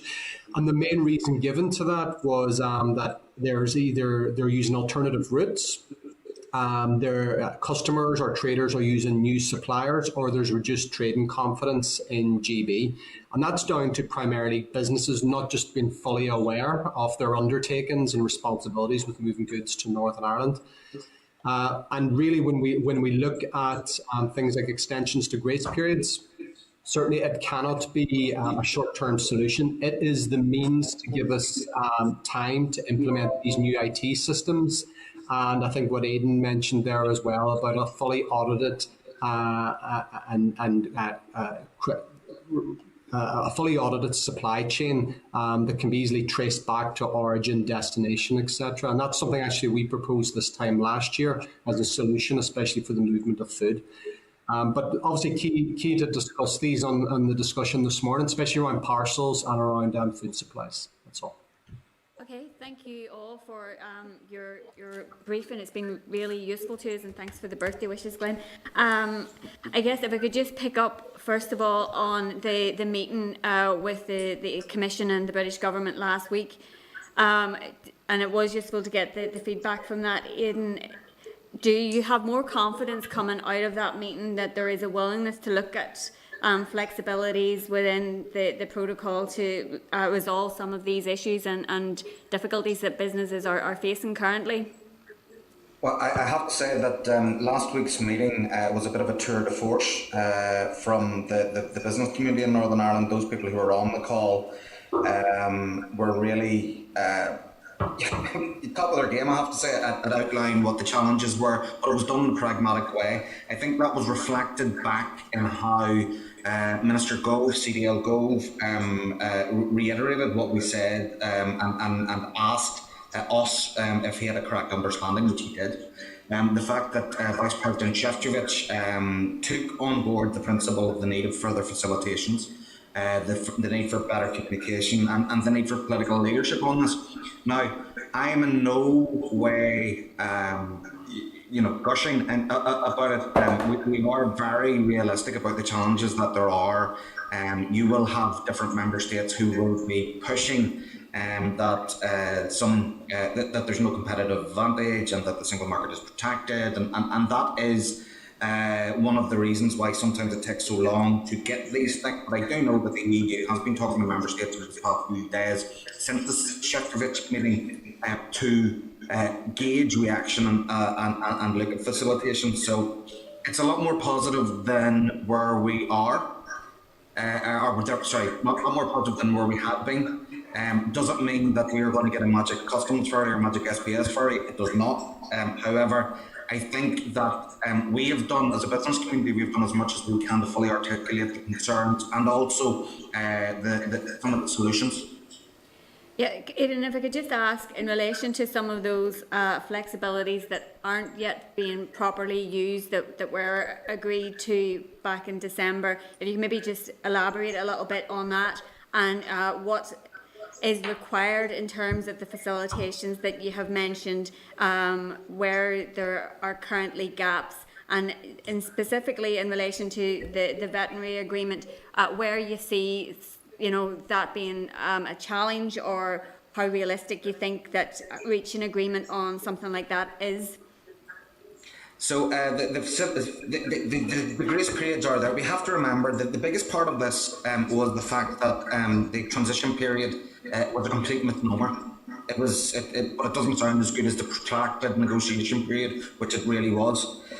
We only got the CDS system, the TSS system in place in the middle of December. Basically, we had a week and a half to get ready for it. The facilitation on parcels was only known 18 hours before the end of the transition period.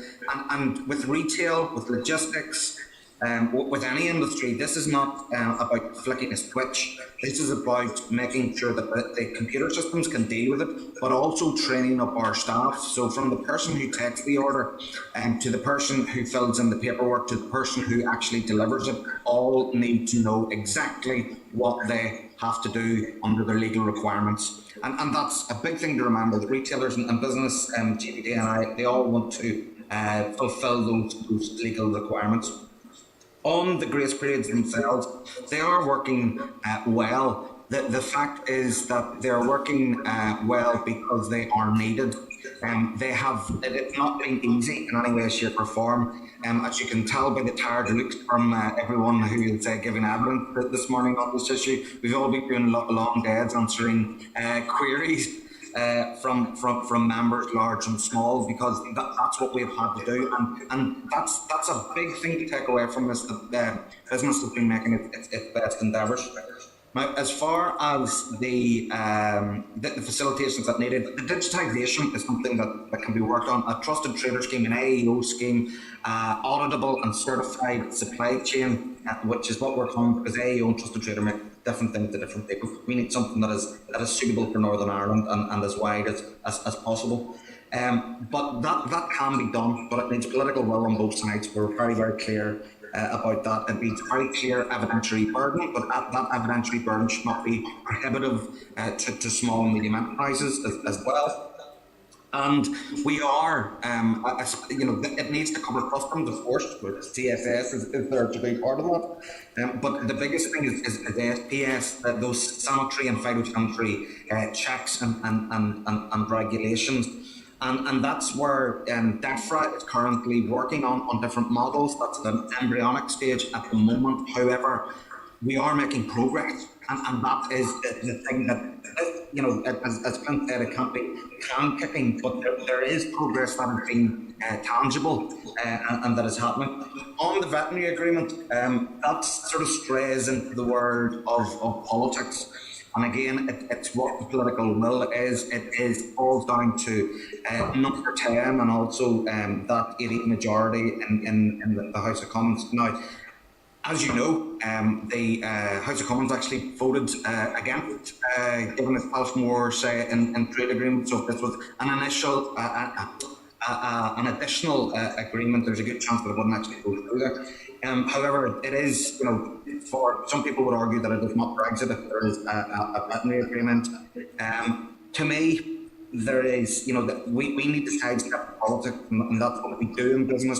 For me, there is a very, very simple equation in this. If we have a veterinary agreement, it's equivalence. It doesn't have to be dynamic alignment. It has to be recognition, equivalence, and then there's a sliding scale as to how strong it may be. But the more that we have that alignment, recognition, and equivalence, the less friction there is GB to NI on goods of animal origin and on goods of plant origin, and that is, it's something that we have been asking for since 2016. That if there was anything that we were going to get, we would need something along the lines of a veterinary agreement to allow that free flow of trade. Big ask for us, but again, it's in the realms of our political masters. Aidan, thanks for that. That's a really useful overview there. And I suppose just to pick up on your final point there around the alignment, and from the beginning of this week, the export health certificates were required on chilled meats. If you maybe give us a wee bit of an update as to how that has been going. So it's going fine. So we had, as you know, we had a derogation on chilled meats, and you have to remember, people are seeing it as a bad thing, and friction is bad. But you have to remember that the export health certificate was brought in on Monday of this week. Before that, we had something called a STAMNI, which is basically a self-certification on those products of animal origin which were uncooked meats. The PNR list, prohibited and restricted list. You have to remember that those things don't go into anywhere else that is administering the single market rules. That doesn't happen. So for us, this was a derogation, which was good that it allowed that to happen. So we should have had export health certificates from the 1st of January. But the reason we didn't is because it didn't exist, because nowhere else under the single market rules has that. So they're in now. They're only a small minority of products. Of course, they're costly, and they're a source of friction. But they are continuing to allow it to flow. And for us, it's also quite a good bellwether, quite a good test of how things would work out on the 1st of April if we still need those export health certificates. For all products of animal origin, and even after 2 days, we are talking that it is major struggles. We have to be pragmatic, we have to be realistic about the challenges. We will do it, but there will be cost, and there will be possible delays, and there are a lot of moving parts that all need to fall into place by the 1st of April if this is going to work. So At the moment, yes, it's working, but only a minority of products that need it. 1st of April is that big train coming down the tracks, and again, that can only be fixed if we have that flexibility from the EU and the UK. Thanks for that. That's useful to know. I guess just a final question from me before, and this will pick up on points made by a number of you in your opening remarks. Yesterday evening, the Assembly passed a motion calling for an overarching economic strategy to deal with the new trading realities.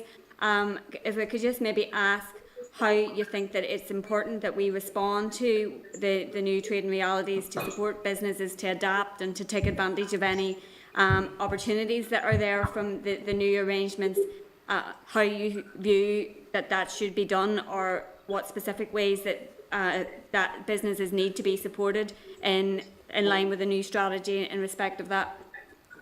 Well, sure, if I could maybe answer that. I read through the Hansard, obviously, of the debate yesterday. It was quite a wide-ranging debate. I think that there's one thing, whilst we're all focused in the here and now and how we can work through the current challenges we're facing with the protocol, we also need to ask ourselves, what is the overall long-term vision about how we build relationships with the EU? I mean, over the years that we were members there, we built up a lot of contacts, a lot of good networks, a lot of good contacts right across governments, regions of the European Union.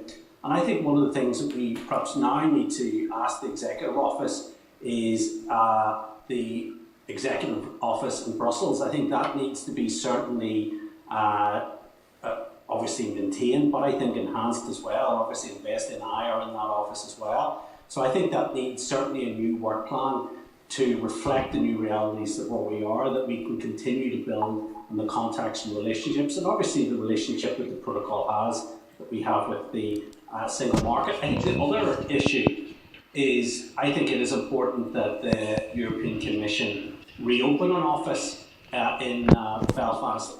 And I think not so much to do what it did before.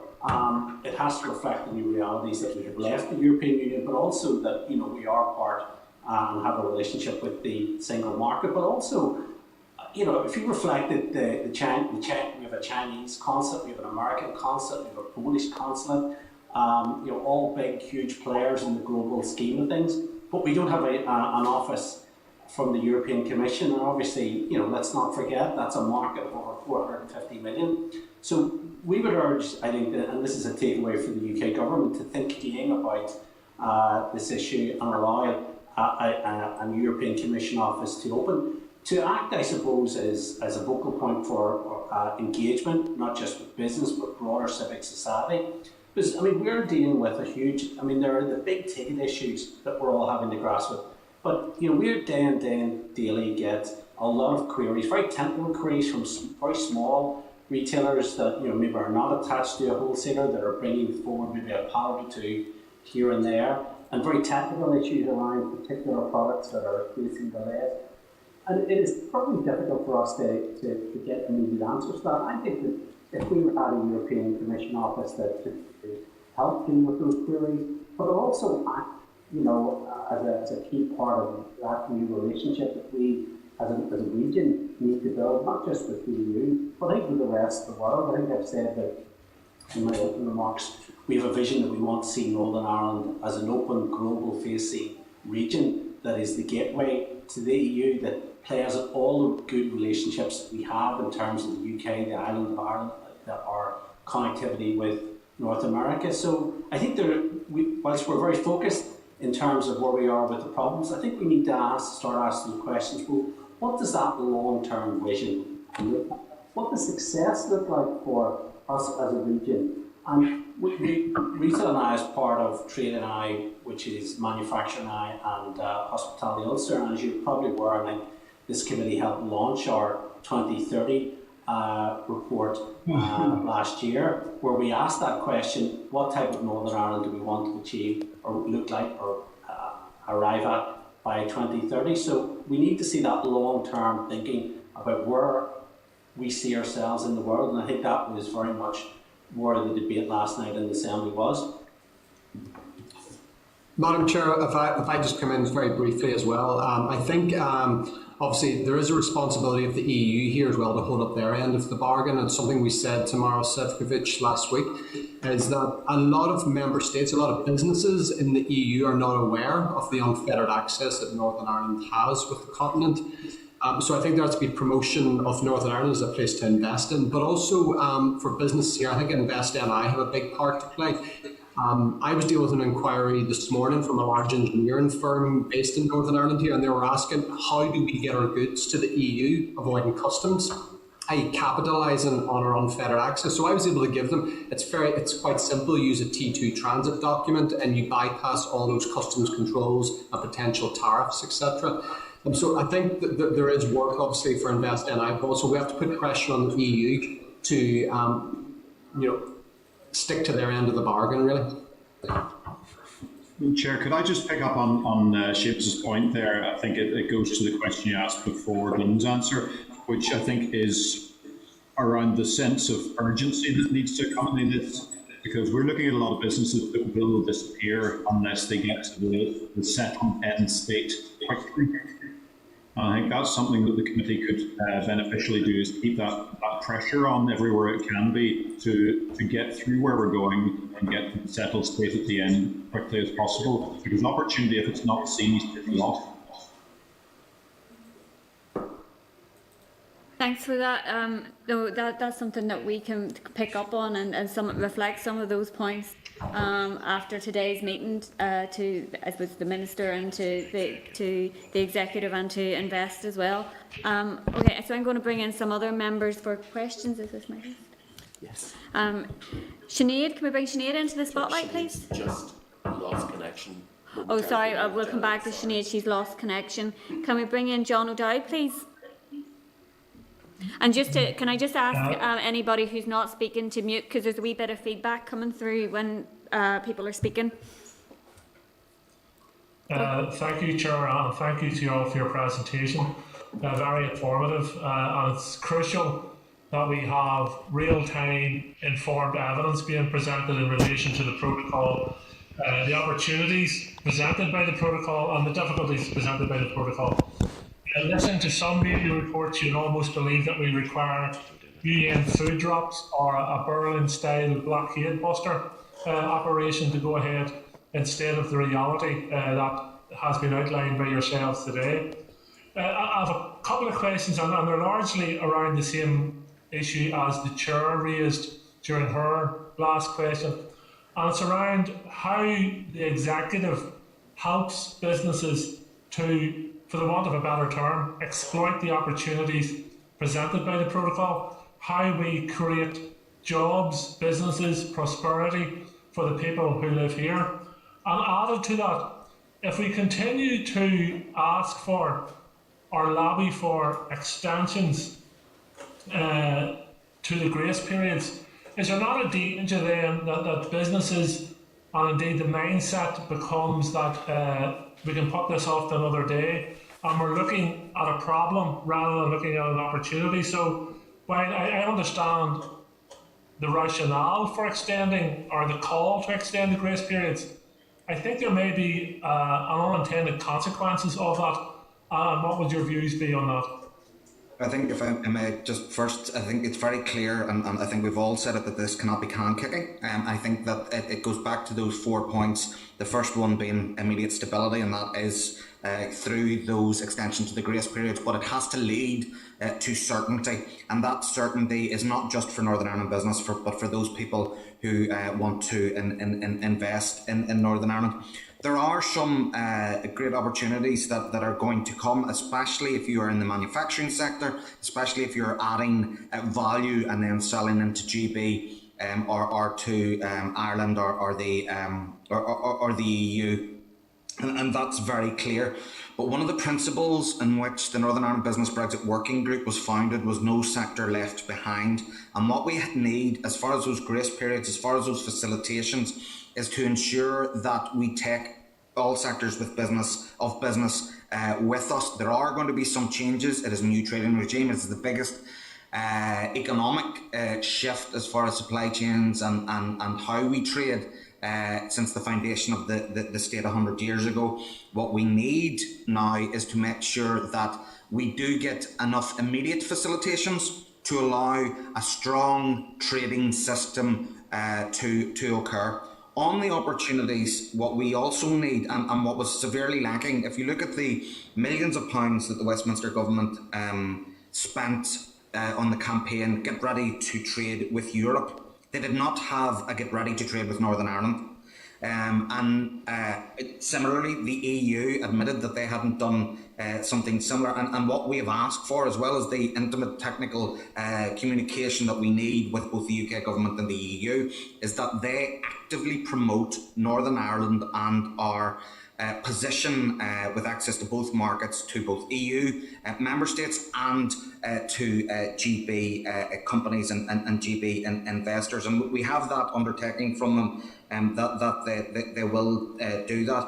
I think, though, a lot of this, any sort of trade change always is business-like certainty, shall we say, and any sort of trade change always takes a while before people are willing to invest. Now, what we've already seen last week was 2 large contracts that went to Northern Ireland agri-food processors, 2 retailers, one was Aldi, one was Lidl. I think both contracts were somewhere around £500,000, but they were for EU and Ireland, and those were facilitated by the Northern Ireland Protocol. So it's shown that there are opportunities there. What we have to work on now is that we have that immediate stability to mean that people can adapt, and that's what businesses are trying to do. Thanks, Aidan. I think Aidan's covered off most of the points on that. The one I would say, though, is to your first question, which was about the what the executive should be doing in regard to jobs. I think one of the key things is to avoid losing jobs unnecessarily because of the application of the protocol. So we have a member who is a wholesaler. They're a Northern Ireland-based company, but they operate island-wide and they have employees on both sides of the border. They bring in about 7,000 product lines, and 10% of their staff are now focused on doing the paperwork to continue to do that.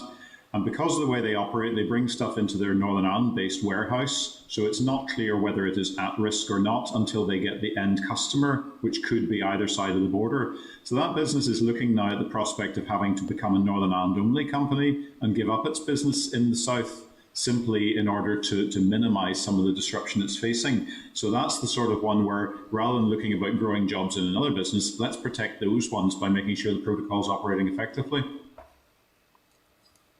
Well, I accept and fully understand why yourselves will represent your businesses and do that. And I'm certainly not seeking the loss of any jobs or the loss of any sector. But the strategy of leaving no sector behind could in fact be interpreted as that all sectors are left behind because we don't move forward. There's no economic strategy or trading arrangement that will encompass every business. Businesses open and close in all sorts of environments, and I fully accept and agree that the best environment for businesses to operate in and to flourish in is a stable trading environment. But I think it is a lot and maybe impossible of an ask to say that all businesses will be sustained going into the future. I'm not aware of any economic strategy that could deliver that. And the danger of pursuing that is that you don't create new businesses, you don't create new jobs, you don't create new opportunities. Completely take that on the chin, but that's not what I'm saying. What I'm saying is no sector left behind in the support that they need and providing them with the opportunities. There are going to have to be changes. There are going to have to be adaptations, and that's very clear even in the first sort of 8 weeks that we have been in, or 7 weeks that we've been in under the protocol. It's not that there will not be winners and losers in this. It's very obvious already that there will be. For me, the no sector left behind is that everyone has the opportunity to make their voice heard, everyone has the opportunity to adapt if it is possible, and they also have the opportunity to articulate their asks, and that for me is the importance of the Northern Ireland Business Brexit Working Group. Not that we're going to get that magic wand, but that every sector under our umbrella has the chance to fully articulate those arguments and make those asks. Okay, thanks for that clarification. Thank you. Thanks, John. Is you need no back in? No. Bring in Claire, please.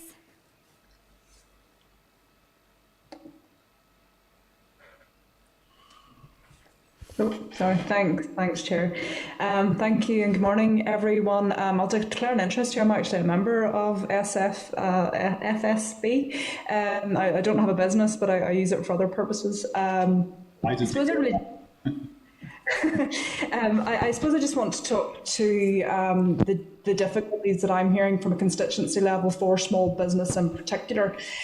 I know that there's a political debate around this. I, certainly put my cards on the table and think there are opportunities with Brexit and with the protocol.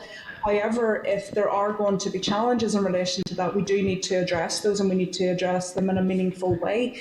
I don't think we can overlook people's issues, even commentary in relation to Amazon. An awful lot of small businesses use Amazon as their supplier because it's a gateway into those cheaper produce or products.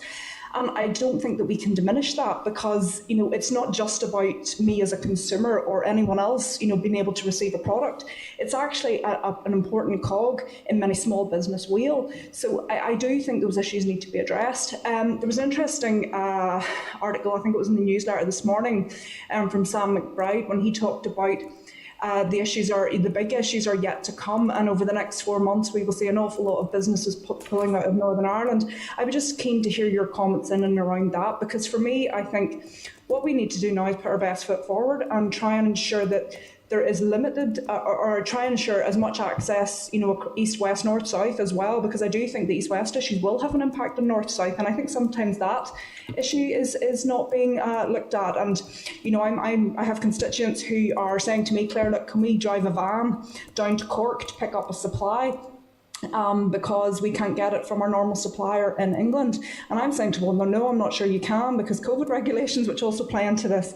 So, we're in a very complicated, difficult situation. There are issues, I don't wish those, particularly for small and medium enterprises in Northern Ireland, which makes up a significant part of our economy.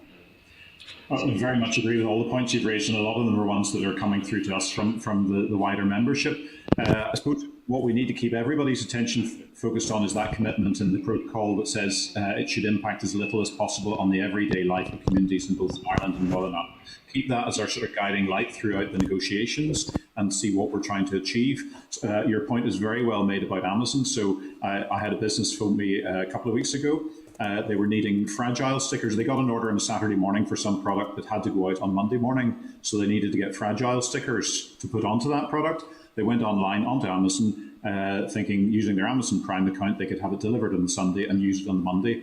The first 6 stockists that had the right product said they were no longer serving the Northern Ireland marketplace. Now, that was despite there being a grace period in place for parcels. But that business, or those 6 businesses, had taken the decision that dealing with us here was in some way complicated and was something they were no longer going to do. And so that's a risk that we have. We'll see that starting to multiply out if we don't get a permanent solution in place as quickly as possible, so as people know the new steady state that they're operating with.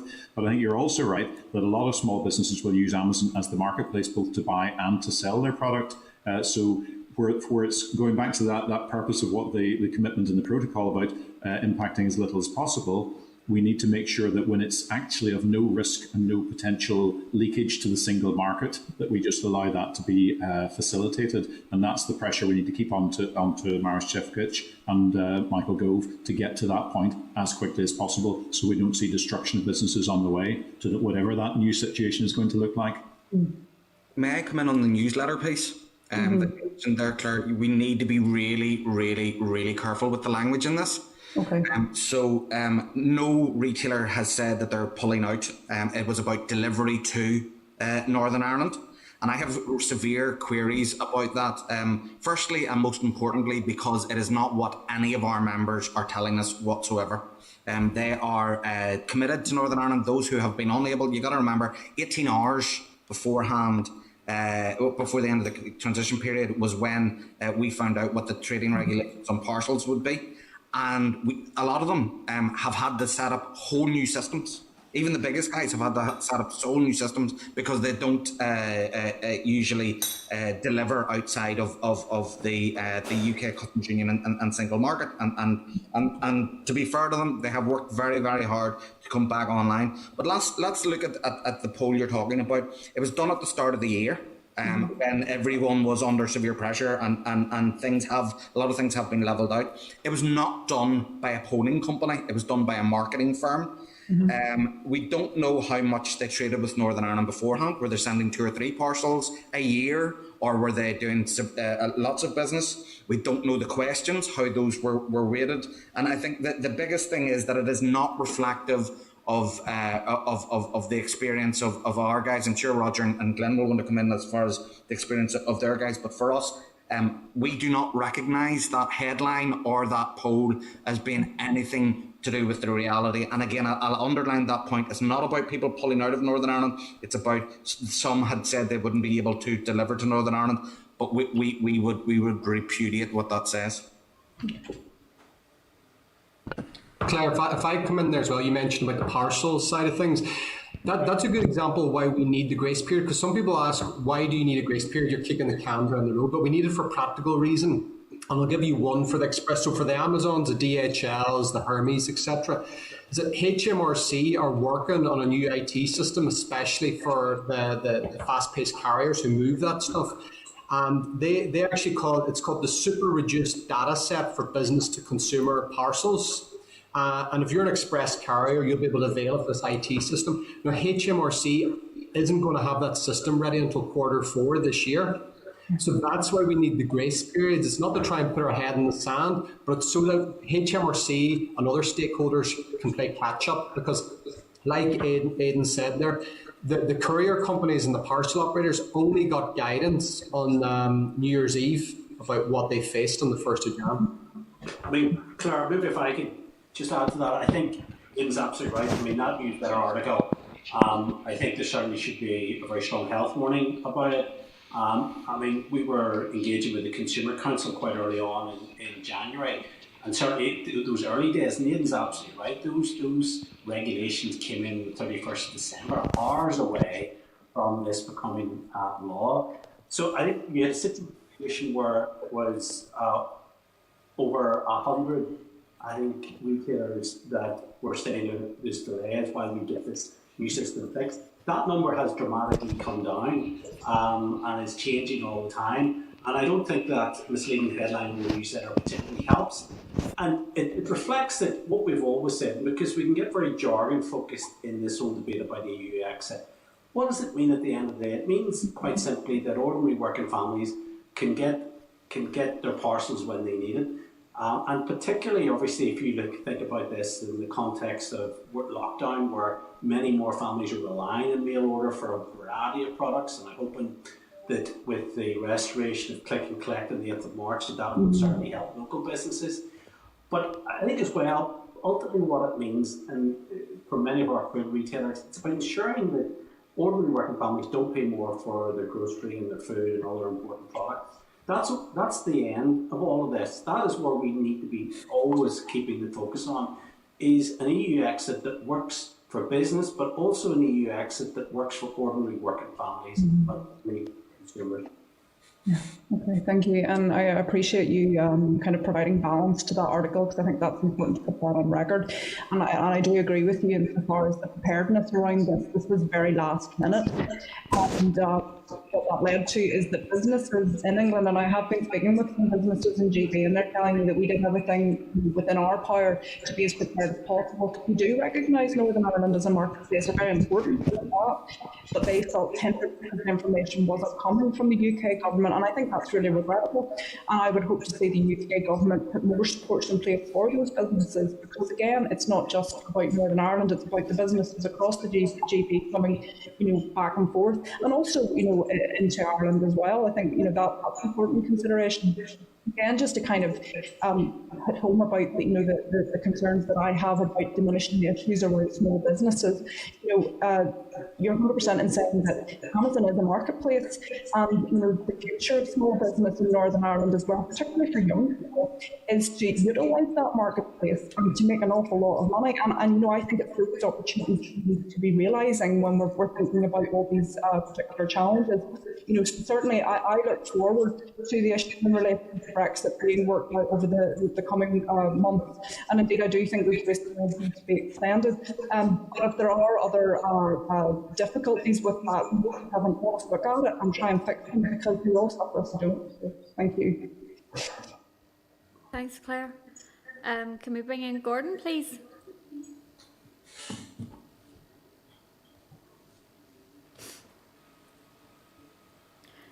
Gordon, I think you're on mute. Sorry, that's better. Can you hear me now? Yeah? Yeah, we can.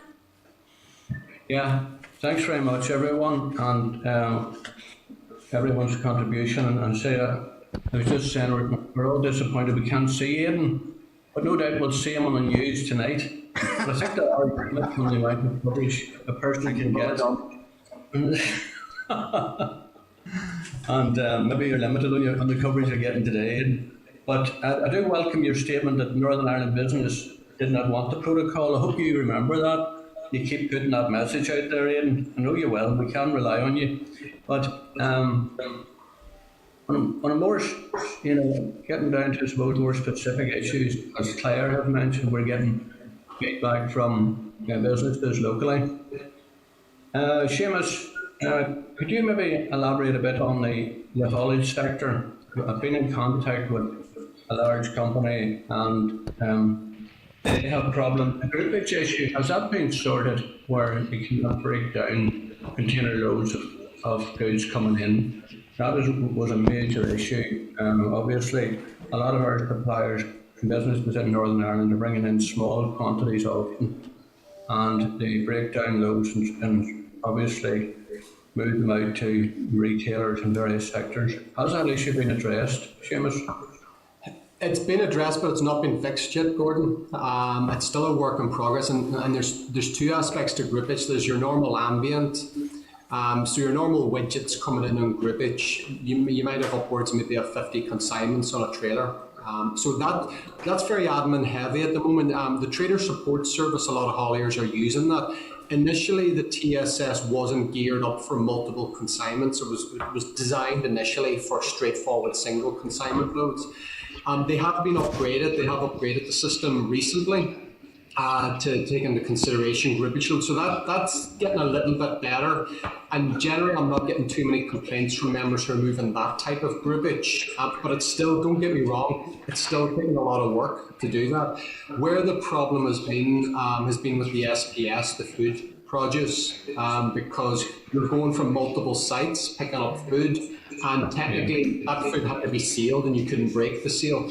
Now, we worked, myself, several members and the likes of Hayden and other business organisations worked with DERA, and I have to commend DERA. They've been first class in trying to help with us and act on our behalf, making representations to DEFRA as well. So we worked out a solution whereby you seal the pallets rather than seal the trailer.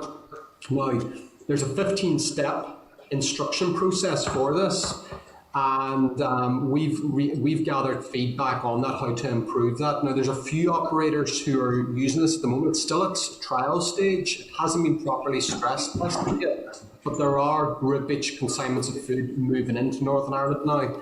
But it's very cumbersome, it's slower, and it's 100% checked. So you have to pre-notify DERA, you have to go for inspection. And that's to build up trust with, I suppose, the EU showing that, listen, we're capable of doing this, we're trustworthy, here's how it's happening. And then after a while, we'd expect those physical inspections to drop significantly.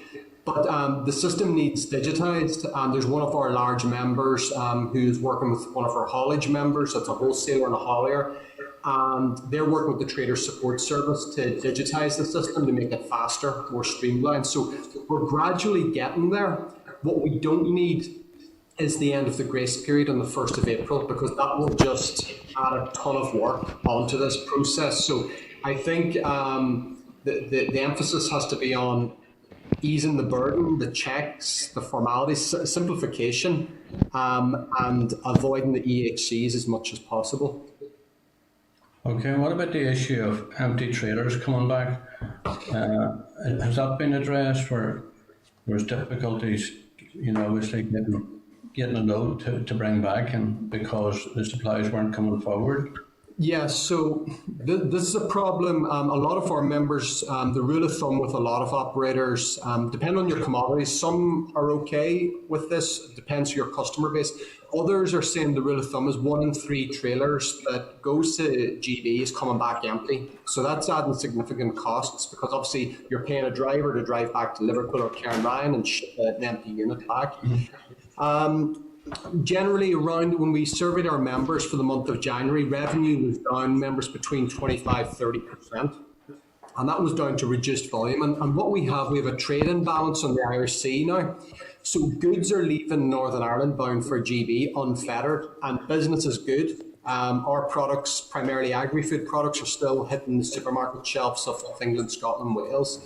The problem is, and it's probably not helped by COVID, because there's certain elements of the economy still locked down, is that a significant amount of those lorries going over laden are struggling to find loads to come back to Northern Ireland. So they're having to make that decision: do we park up and wait, or do we take a hit and get the lorry back to Northern Ireland empty? Because I suppose the problem is, if we don't get the lorries back to Northern Ireland, whether they're laden or unladen, we fail to be able to service the continued exports leaving Northern Ireland. We've got to get those trailers back, especially refrigerated trailers, back here to make sure the products still leave Northern Ireland. So we did ask, we had a meeting with Michael Gove and Secretary of State a few weeks ago, and we did request that there be some financial assistance to hauliers who are in this bracket with regards to the shipping of empty trailers from GB to Northern Ireland. We haven't heard any word back on that yet, but they're aware of that.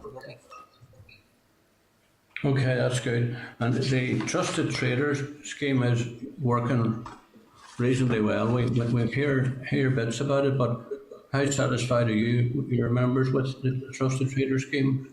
Is it for the movement of food produce? Yeah. The net's been, it's covered most sectors with food on that. I haven't had any complaints from members that haven't been included in that. I think people that have had to avail of that have been able to do so.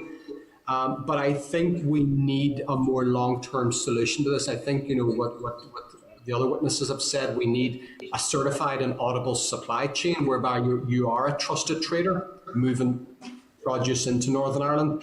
And like that, you'd almost treat it like the VAT return principle, where you're an accredited trader moving goods into Northern Ireland, and you would volunteer the evidence of compliance, whereby annually to the authorities. You might be open maybe to spot checks. When I speak to businesses, they would be happy with that. And what it means the vast majority of produce come to Northern Ireland would be unfettered to a degree. They would still have to complete some formalities, but it limits the friction and the admin. Okay, grand. Thanks for that.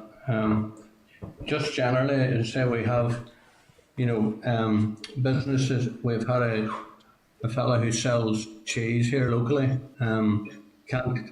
Can't get. He was buying it in England, obviously under retail, and he cannot get it. The supplier to supply him from England to Northern Ireland now since the beginning of the year. So there are ongoing issues. Had a message from a business there in Northdown last night. He manufactures garden sheds, and his supplier for hinges says that the batch of hinges are stuck in Larne in quarantine. That just does not run well with people. It really finds businesses, the public just are getting so frustrated with the whole thing. And unnecessary delays that are there and need to be addressed. Gordon, if I could just maybe come back, obviously all my colleagues on the call are getting similar queries. I mean, we're getting calls from members, who have small or run small health food businesses that can't get vitamins and other supplements through. We have ongoing issues with horticultural retailers as well. And the sheer number and diversity of very technical queries that we get on a daily basis, which are very, very challenging to get answers to. And I think that's why that we do need to see better lines of communication so we can answer and get those problems resolved with the European Commission, or with whether it's an executive issue, whether it's a Cabinet Office issue, or whether it's bigger problems and challenges with the protocol. So absolutely, we get that, and let's not forget the huge burden that this protocol has on those very small independent retailers, who are weighed down by the bureaucracy, the form filling. I want those businesses focused on their future. I want those businesses focused on how they can recover from the pandemic and the economic fallout of the pandemic. I don't want those businesses stuck in filling in forms. I want those businesses looking to the future and helping to rebuild our economy. So it's important we address the many bureaucracy challenges that those businesses face. And we need that level playing field for all businesses, large and small, to make sure that they can make the best out of this difficult situation. Okay, thanks for that, everyone. Thanks, Chair. Thanks, Gordon. Seamus, can I just ask, has there been any improvement in the issues in Dublin Port?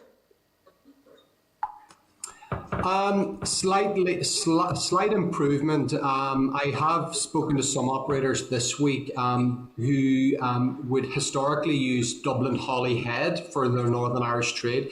Dublin Holyhead's the fastest route to market if you're sending or receiving goods really from the south of England.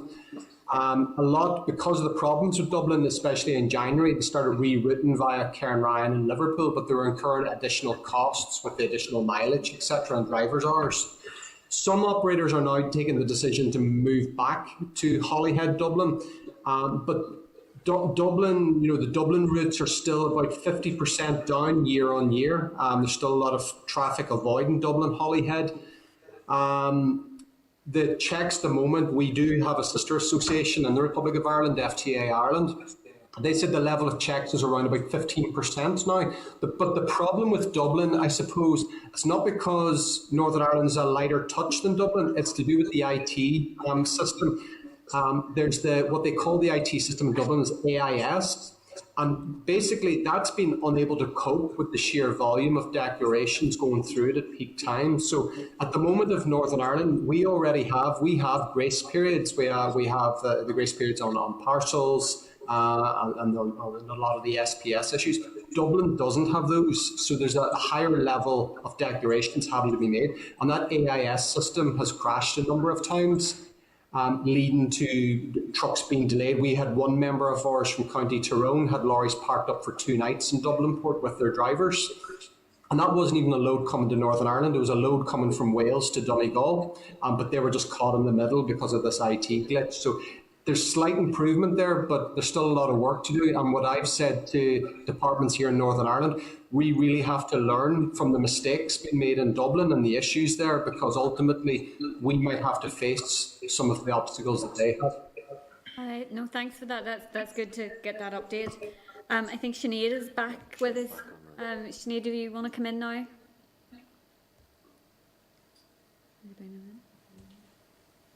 Can we bring Sinead McLaughlin into the spotlight, please? Hi, can you hear me? Yep, we can.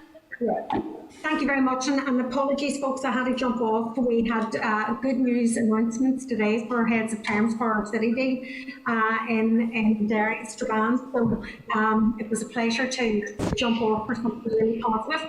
So thank you very much for your presentation earlier on this morning, and I think the big takeaway is about being pragmatic and being realistic and looking at where we are currently at the moment in relation to this, and I don't think any political representative like the protocol. We're burdened with it as a result of Brexit, but I certainly am in the team that is looking for solutions in order for businesses to overcome this, and I'm particularly keen for our SMEs to get as much support that they can in order to overcome some of the difficulties that they are. And it's really welcome to hear from the briefing team this morning that there appears to be a willingness from UK and EU to facilitate some of a smoother access to both markets, and that's really important for our business community in Northern Ireland. My ask, I suppose, is how do we actually support our small businesses? And apologies if this has been asked earlier. How do we support them in order for them to get through some of the bureaucracy that they're faced with?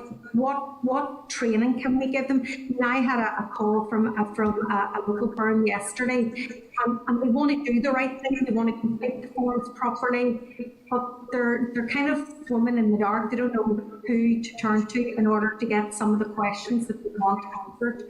And they have said that they have asked questions from the SNI, and they were kind of pointed in a direction that wasn't really helpful to them.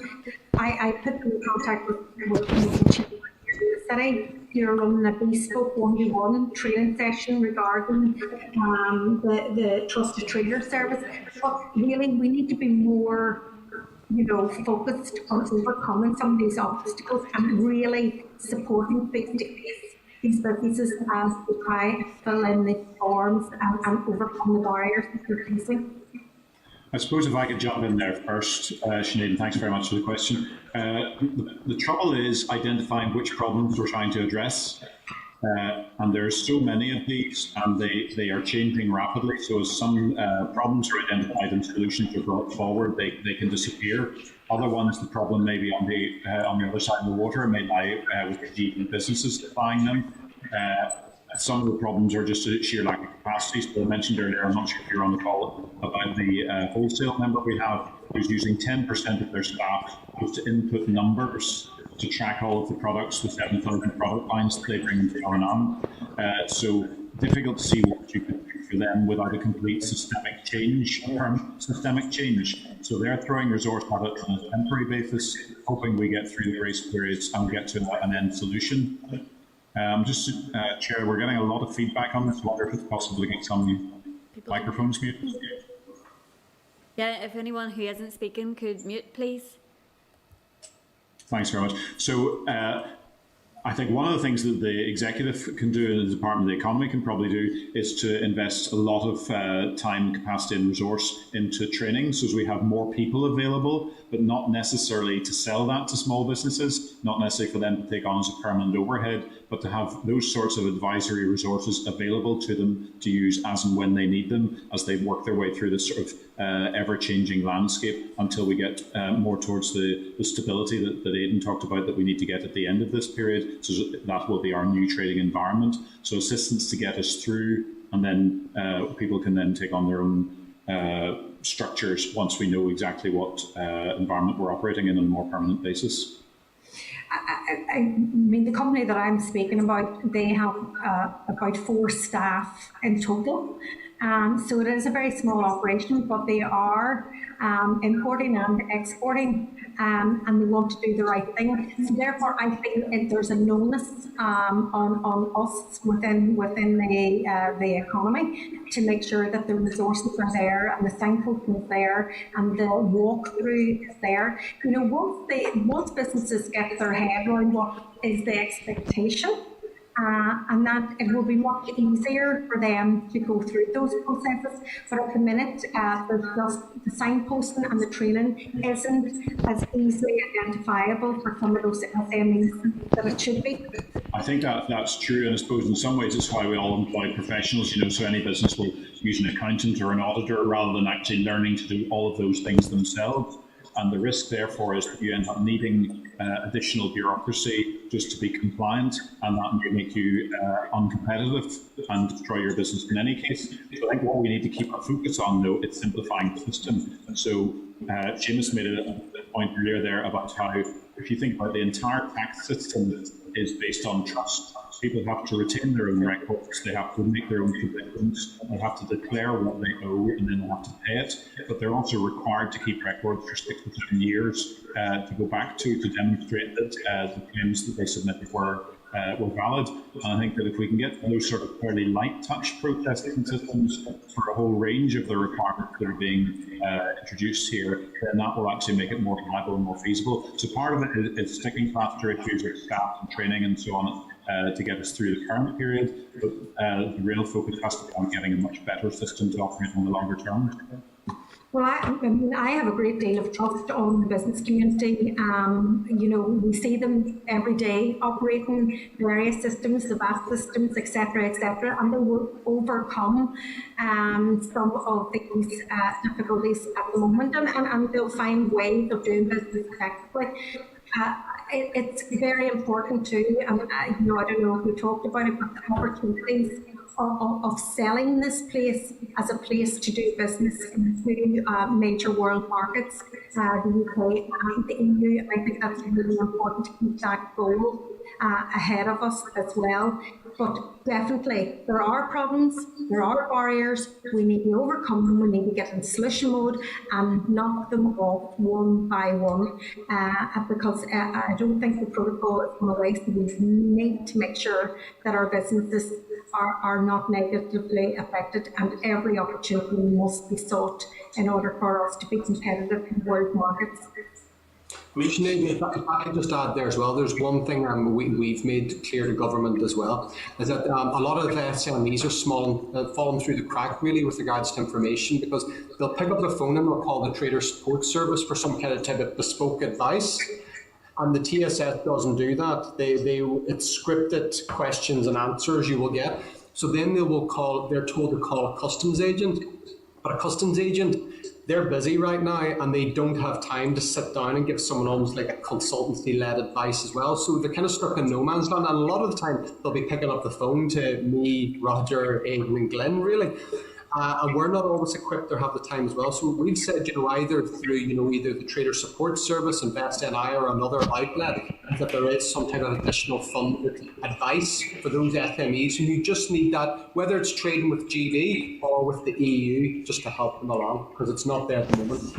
Yeah, absolutely. I think that there should be an emergency helpline where you get one-to-one advice, and it's something that I think the Economy Committee needs to feed that right back into the department now. It's pressing, it's urgent, and businesses need help. I mean, Sinead, just if I could endorse what my colleagues have said, in the last 24 hours we've got queries from Violet's to Vitamins in terms of very small businesses into very small independent retailers. Very technical nature of the questions, and I think if you put it into context, we're also dealing with a huge amount of information out there in relation to the pandemic as well. And it's how you get that information out in a way that can be utilised by small business. But I absolutely think between the Department of Economy, DEFRA, there needs to be something there that is centrally done, a helpline of experts, because for many of those businesses who operate under very small margins, who are the hardest hit with the pandemic, who's as I said at the start of this here, many of our members are facing this sort of perfect storm of pandemic and protocol. We need to ensure that we hold their hand, we get them through this, we answer the questions and try and get their business back on track. Because it is our independent retailers, it is our small businesses that will have the toughest time, both with the protocol and the pandemic. And just finally, I have to say it again to the business bodies that are here and others that are not here. You're doing a very good job. Once again, you're ahead of the politics that exists here and the politicians. You need to keep at it, you need to keep doing it and find solutions for these businesses, and it's really important because it's jobs. At the end of the day, it's jobs.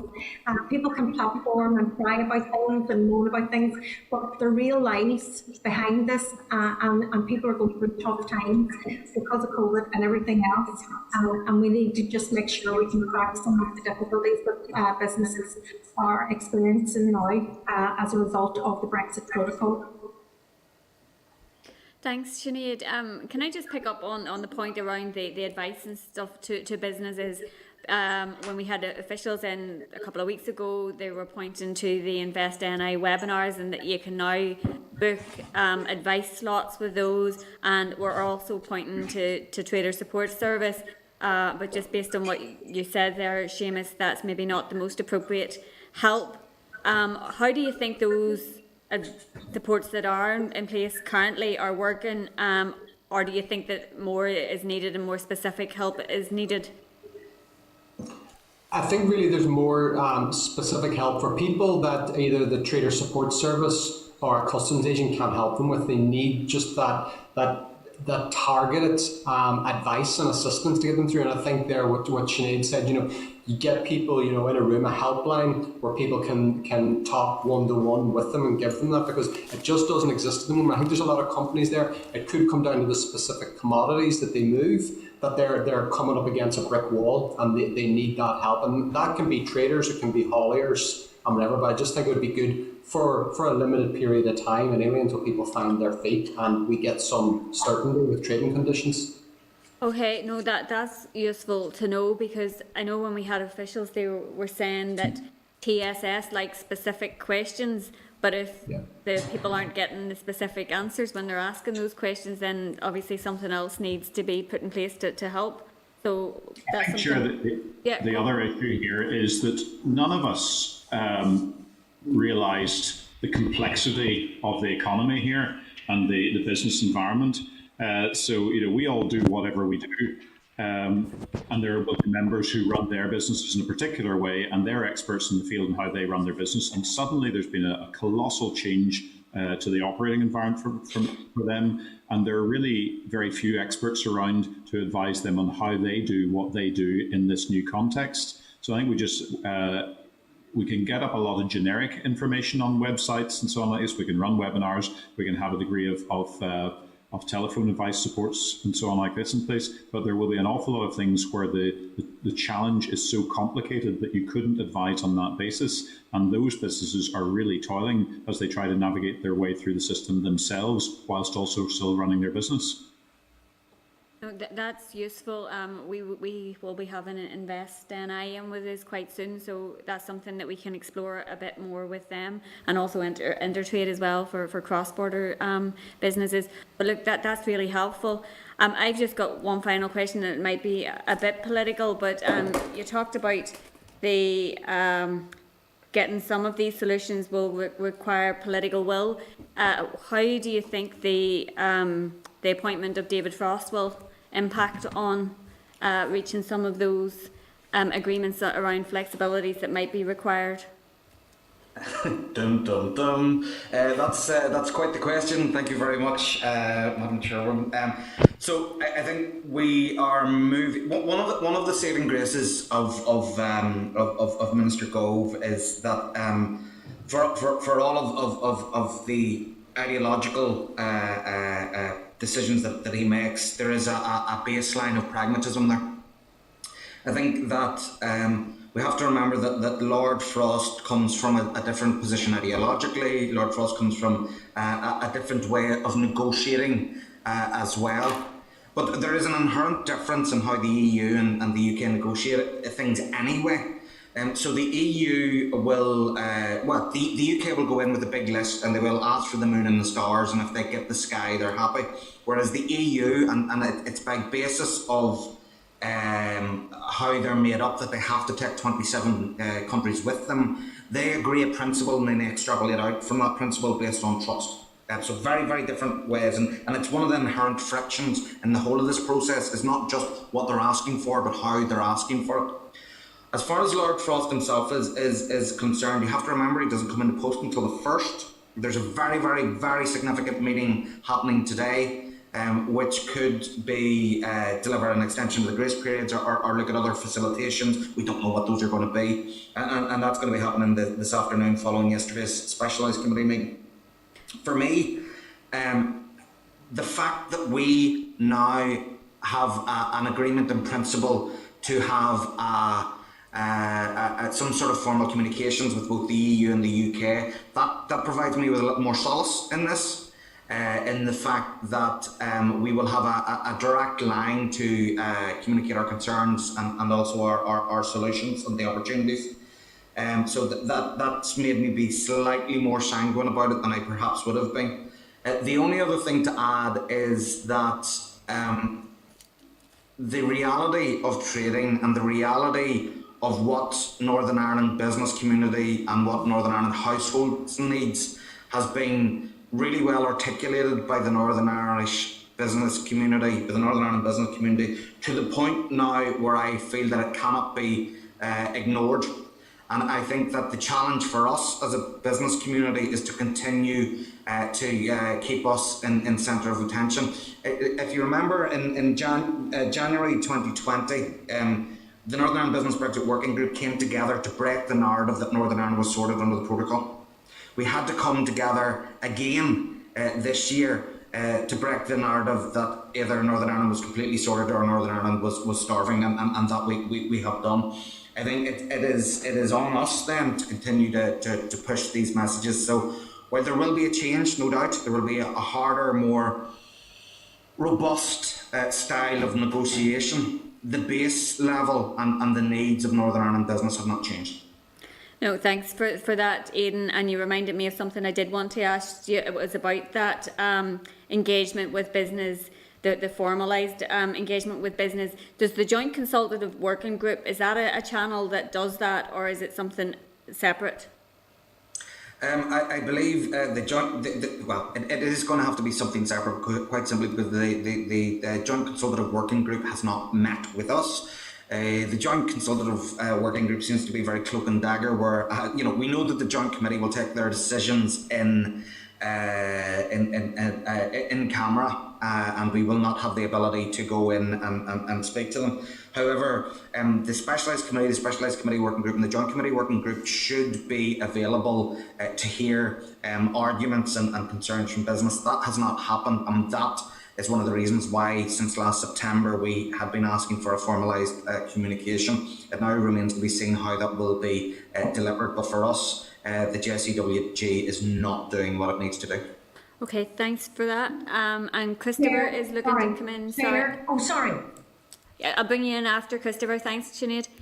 Can we bring Christopher into the spotlight, please?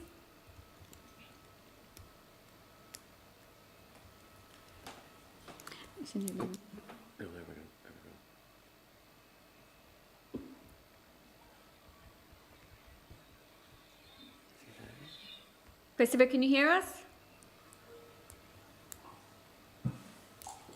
Yes, there we are. I can't see me because the internet in Parliament buildings is rubbish, and anytime I try to use sort of camera and at the same time, the thing inevitably collapses on me. So I just want to ask, what does it say about the fact that clearly it's only been operating 60 days or something like that?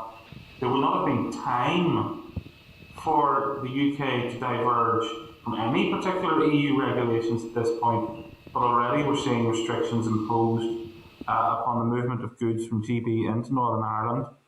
What does that say about the potential for the expansion of this protocol going forward? On the divergence part, it's not whether or not you have diverged, it's whether or not you have the potential to diverge. It's whether or not you are under the same legal framework. And this is, I had this in the Infrastructure Committee a few weeks ago when someone was saying, is a sandwich in Clonran is the same as a sandwich in Belfast? No, because it's not regulated in the same way. It does not have that equivalence. It does not have, and even though we are exactly the same at the minute, the potential for divergence, and we've already seen things like CMOs and herbicides are being discussed as potential areas for divergence in the short term. It's got nothing to do with we could have the same standards, but unless they are recognised, unless they have equivalence, then it is not the same ball game. Now, what we have been trying to do is to show that there's very little risk, using the principle of dead end host, and ask for that auditable and certified supply chain, so we can show from point of departure that what is leaving falls under those single market rules, and we know exactly where it's going to be sold. So there is that burden of evidence on us, but it also provides that robust evidence to the EU. And I'll give you an example of how that works. And for example, I don't think the newspapers made enough of this last week when it happened. Last Monday, we had the agreement between the EU and the UK on data equivalence. Now, there were a lot of that was ongoing. That work on that had been ongoing since last October, end of September, start of October. And it was a real worry. And even for us in Northern Ireland, because you've got to remember the protocol only covers trade, it does not cover services. So for us, that is really significant, because what happened was the EU said, if you want data equivalent, if you want to be able to move your data into the EU data into you will need to provide a security framework and evidence to show that security framework is in place. The UK then did that. And actually, I was quite surprised when that happened on Monday, because there were still a lot of questions that member states had. But the Commission then rubber stamped that, and that lays down the principle that if we in the UK provide evidence to answer an EU concern, then the EU will move. And that's what we need to get to as far as a certified auditable supply chain, just the trader scheme, if you will. Yeah, because Aidan, because the EU is known for being a very flexible organisation. When you say that we got a derogation on meat products that hadn't happened anywhere else. We've got a 3-month grace period. I'm not here as a cheerleader for the EU. I'm telling you what business needs, what business has asked for. Okay, so the burden of evidence is on us. So ultimately, the rules that we live by will be determined by people from outside of this country. Imports from the Republic of Ireland were estimated in Northern Ireland. The NISR published the figures for 2018. Imports from the Republic of Ireland were estimated to be worth 2.8 billion. Imports from the rest of the EU were estimated to be worth 2.6 billion. Imports from the rest of the world were estimated to be 2.4 billion. Meanwhile, purchases, because they are purchases, they're not imports. Northern Ireland's part of the United Kingdom. Purchases from Great Britain were estimated to be worth 13.4 billion. And surely that demonstrates that actually placing barriers east-west is going to have a much greater impact in a negative sense than north-south. Not that I'm advocating for either. There's no argument against that, but you have to remember what the business community has asked for and has asked for from day one was absolutely no barriers. Anyway, we had argued and we had said that the economy was not built on 20 years of peace. It was built on 40 years of being within that trading relationship. We have a cyclical integrated supply chains across these islands. Even if you look at that 2.8 billion of Northern Ireland agri-food that our members and large retailers buy. We are 1.9 million people here. We feed over 10 million people in GB. But 60% of that goes through the Republic of Ireland just in time supply chain. None of this can be seen in singular terms. It has to be looked at as entirety. What we're trying to do now, as I said earlier, we did not ask for the protocol. In fact, I am on record as saying that the Prime Minister hadn't business nor community. What we are trying to do now is make facilitations and to argue for those flexibilities from both the EU and the UKG to enable trade to happen. My concern in this is not constitutional. My concern in this is not political. My concern in this is as it always has been, to continue to provide the people of Northern Ireland with the choice and affordability they need. Well, I have to tell you, in not wanting the protocol in that, you have an ally in me, because unlike several of those who have spoken in this committee meeting, I didn't vote for a motion urging the rigorous implementation of said protocol and said trade barrier between up the middle of the REC, between one part of the United Kingdom and another. I think I'd probably leave it there because I've made the points that I wanted to make. Thank you.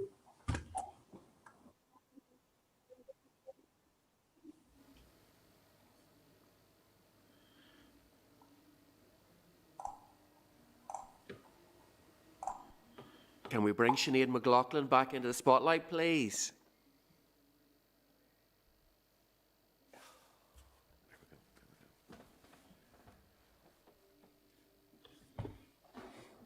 Can you hear us, Sinead? Yes, can I hear you now? Thank you. No, I just wanted to come back to Aidan. At the very beginning of the presentation, he indicated that as a result of the meeting that they had with the joint meeting that they had with Gove and Sefcolich at the beginning of this week or last week, whenever it was anyway, that he felt that the consultation or the discussion was, I suppose, enlightening. We'll put it that way, enlightening to both ministers. I wonder. He said that they had committed that they would continue on that consultative process with the business community. In what form did they actually commit to that? Was there any formalised form? Because the joint working group, the joint committee obviously doesn't allow for that, but we need another way to get your voice in there so that we can deal with these problems. It was enlightening for them in the fact that the guys who were around the table, professionals one and all, were able to articulate very well the concerns of their own sectors as well as individual businesses who were used as examples. For me, the fact that there was that sort of acknowledgement and I don't want to go so far as to be so flippant as to say there was a penny dropping moment, but there was a greater understanding that was imbued because of that conversation. My understanding is that they will come back to us with an idea of that formalisation. At the end of the day, you know, we are bit players. We are merely on the periphery of the politics of this. It is now understood that we have to be listened to, and how they engage formally on that will be up to the EU and the UK. What they have said is that there will be a formalisation of that process, and to me that really means that it needs to be out of the JCWG, which isn't functioning the way it should be. Yeah, well, you know, it's not that you're better players. I think you're going to be the problem solvers. So it's really important that you get a process or a formalised way of inputting information to those bodies so that they can overcome some of the barriers that you're facing and bring in solution modes to everybody's aspect, whether you're pro protocol, against. I don't know anybody that's pro the protocol. We're just trying to work through it. That's it. Just trying to work through it. Nobody loves it. Chair, can I pick up on that point, and also your question earlier about Lord Frost and Mr. Stalford's question as well in some ways, because I felt that Aidan was left to sort of bat for a long time in a sunny wicket. But I think that they all highlight the point that this group has very studiously not taken any political sides. We deal with whatever we find in front of us, whether that's the people or the regulations or the legislation. And I think that's what's actually given this group the integrity it has throughout the whole process of the last number of years, really, because we had the Theresa May government first. We worked with them. We then moved to the Boris Johnson government. As you say, now we've got Lord Frost in there. Whoever is in doing the role that some other party has put in place to do that role, we will be engaging with them to advocate the issues that are affecting our members and our customers and so on like that. And we will aim to try and just gather as many allies as we can in the pursuit of making whatever we have work as well as we possibly can. Thanks for that, Roger. And I think that's probably a good place to finish with. And I thank you all for engaging with us this morning. It has been, as always, useful and informative and enlightening, to use Sinead's word. So we really appreciate it, and we appreciate the constructive role that you all have played throughout the last 4.5 years, and I'm sure we'll be continuing to engage with you going forward through the rest of this. So thanks again for your briefing this morning. Thank you very much.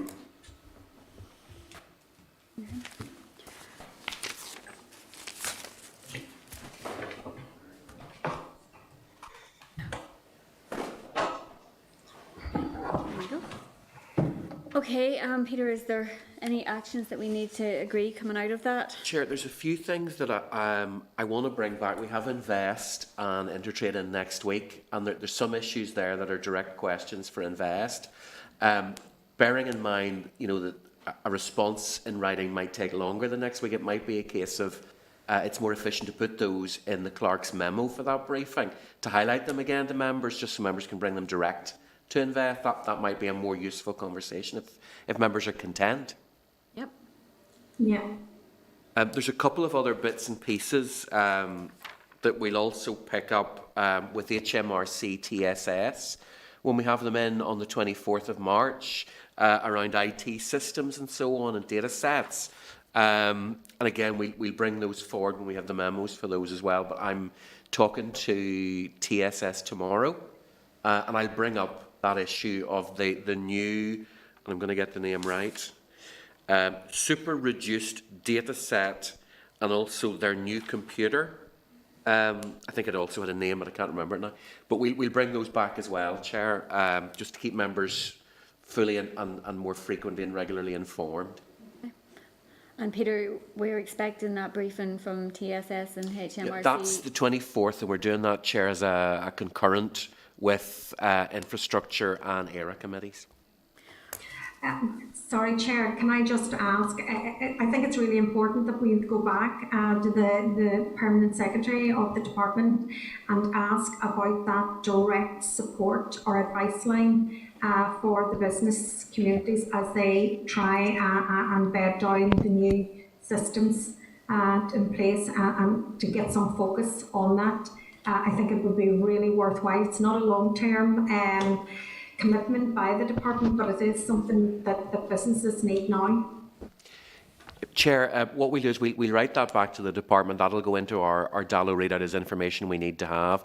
I also think it might be worth getting clarification from Invest as to how they reorient resources on this in terms of a lot of the advice so far has been provided by Invest.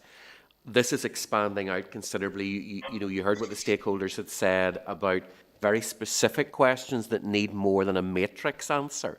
So it's how that will be funded.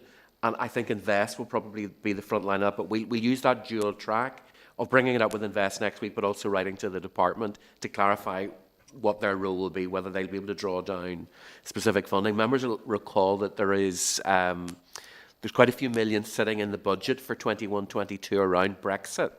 And this would seem to be a particularly good use of that kind of money. So we clarify with the department whether that's part of their planning. Okay, thank you. Okay then, well, if members are content, we'll move on to matters arising because we've quite a bit to get through.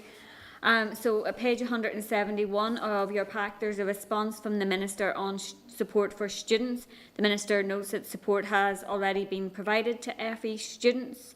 The Minister also highlights that the £500 payment will be made via the institution which the student attends and not the department, and the department is not authorised to make payments to higher education institutions outside of the North.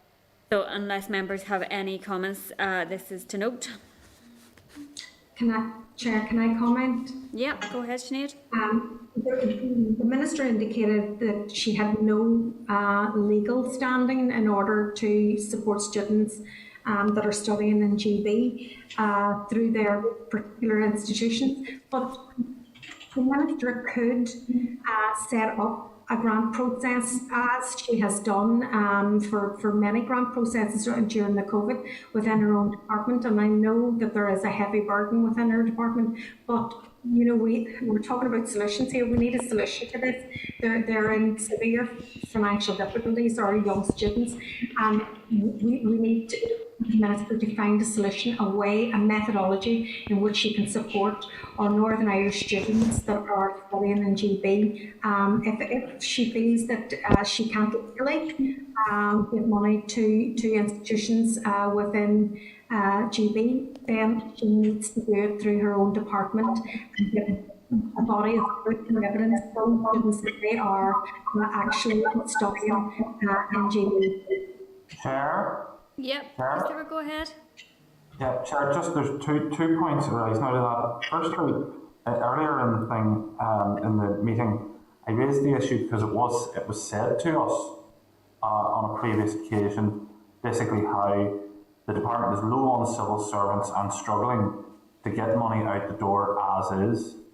I think that to try and use departmental official time to distribute money to learning institutions throughout the rest of the United Kingdom, or indeed south of the border, the administrative complexities of that would just be enormous. I obviously have the deepest sympathy, and if there's some way beyond that the issue could be addressed.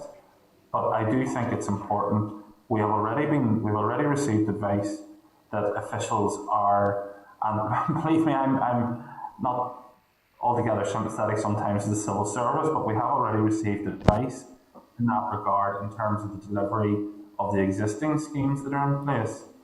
And the second issue relating to it, and I didn't get looking at that letter, but the second issue relating to it, I have raised the issue around students at colleges that are neither Queen's nor Ulster. So, for example, recently, a year and a half ago, Queen's ended its relationship with Union College in terms of the teaching of theology.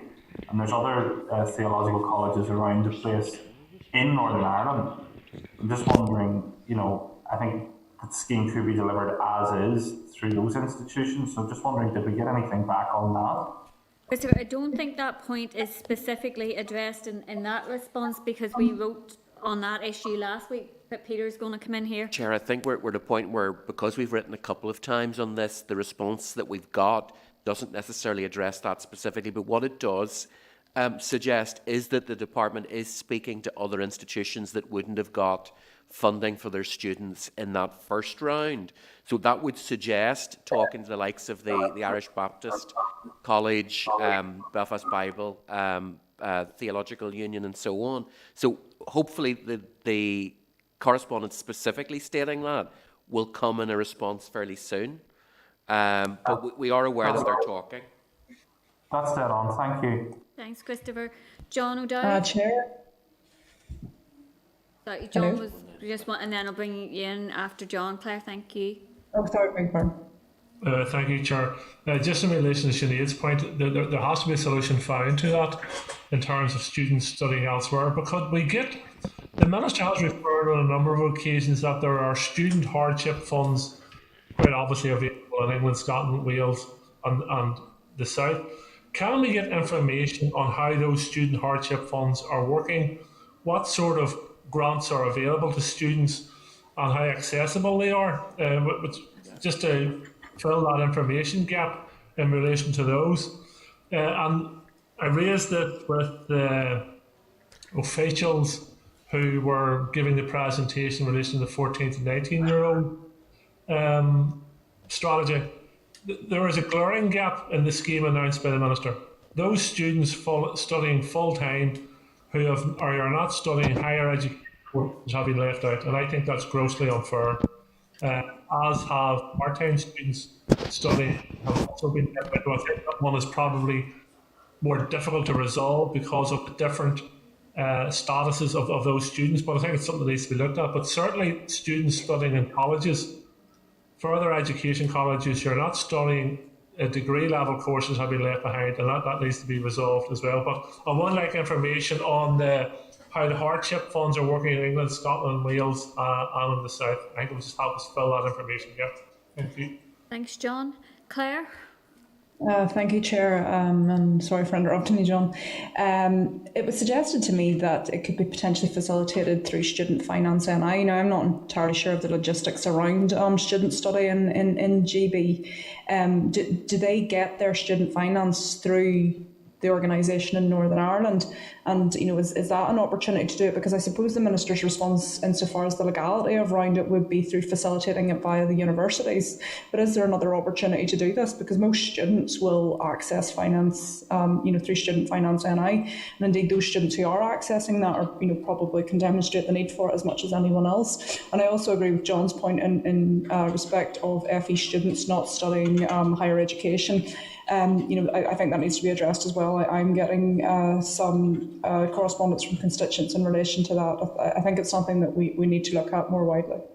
Yeah, thanks, Claire. Yes, students in Britain and in the South are paid through Student Finance NI as well. And the Minister did indicate, I think, in responses to questions in the Assembly that she was exploring that, but they weren't being overly helpful, I don't believe. So it's something maybe we'll ask the department specifically. Yeah, Chair, I think it's hitting against data protection and other issues like that. But as you say, the department is having those conversations, and it might just be a case of supporting the department in doing that, putting that additional pressure on. So if members are content, we can write very specifically on that point, indicating that the committee would support that kind of conversation. Yeah, and also asking for that information in relation to the other supports for students. Okay, so moving on. Somebody, Gordon wanted in as well. Sorry, Gordon. No, it's okay, Chair. I think the points have been covered. Thank you. Thanks, Gordon. So moving on then to 6.2, page 174 of your pack, there's a departmental response regarding community energy. We had written to the Minister on the 2nd of February following our informal meeting with Drumlin Wind Energy Co-op and others in relation to community energy, asking that they ensure the proposals are considered as part of the overall energy strategy. The Minister's indicated her officials have done this, and she's also highlighting that there's no existing legal framework within which to develop community energies, but that is being looked at as part of the energy strategy. So that's something that we will come back to. And we'll forward that response to the... We've already done that. Okay. So that's to note. Moving on then, page 176, there's a departmental response including a table outlining the baseline and additional funding provided to Intertrade Ireland for the current financial year and the previous 5 years, which was something that we had raised with the budget, the officials briefing us on the budget, a couple of weeks ago. And as you can see, it highlights Intertrade's dependence on top-up funding over the past number of years. So that's something we can explore with them next week. And Peter, there was an interesting thing in the table where it says they had £133 for NI protocol last year. Is there knots missing at the top? Yeah, I think that's what it should read, thousands rather than, like they... Yeah. Just thought that was not very much. Oh, so moving on then to page 177, there's correspondence from the department on an update on the work of the EAG. The committee at our meeting on the 3rd of February had asked for an update in relation to this. It indicates that the group has met 9 times. There's not an awful lot more information there, and it also indicates that a number of people have been added to the group, but they don't seem to have been from the sectors that we had asked for representation to be added to. So it's something we may want to take up with the department and the Minister again. Chair, if members are content, we can write asking for greater detail. As you say, the response doesn't really go into what the meetings are about. It just talks about the number of meetings. For the committee to apply the sort of level of scrutiny it requires, we need more detail on that. So if members are content, we write to ask for a fuller new list of exactly who's on that, plus more detail about what each of those 9 meetings covered. Yep. Okay. Thank you. So moving on then, page 178, there's a response from the department about the airport recovery plan, which we had sent on to the department following our meeting on the 10th of February. And the department has indicated the importance of airports to the local economy and the executive's ongoing support. So additional funding has been granted to the 3 airports in the past few days to support them during the downturn in business caused by the pandemic. So at this stage, that is to note, unless members have any additional comments. Thank you. Okay. So moving on then, page 180 and 181, there are responses from the department regarding letters that the committee had forwarded from Rani. The committee at its meeting on the 9th of December considered a letter from a member of Rani, and the correspondence was then shared with the department, and we asked for an update on RHI tariffs and the scheme in general. The department has indicated that officials will be able to attend the committee in closed session to provide further detail. So if members are agreed, we will seek to bring officials to the committee.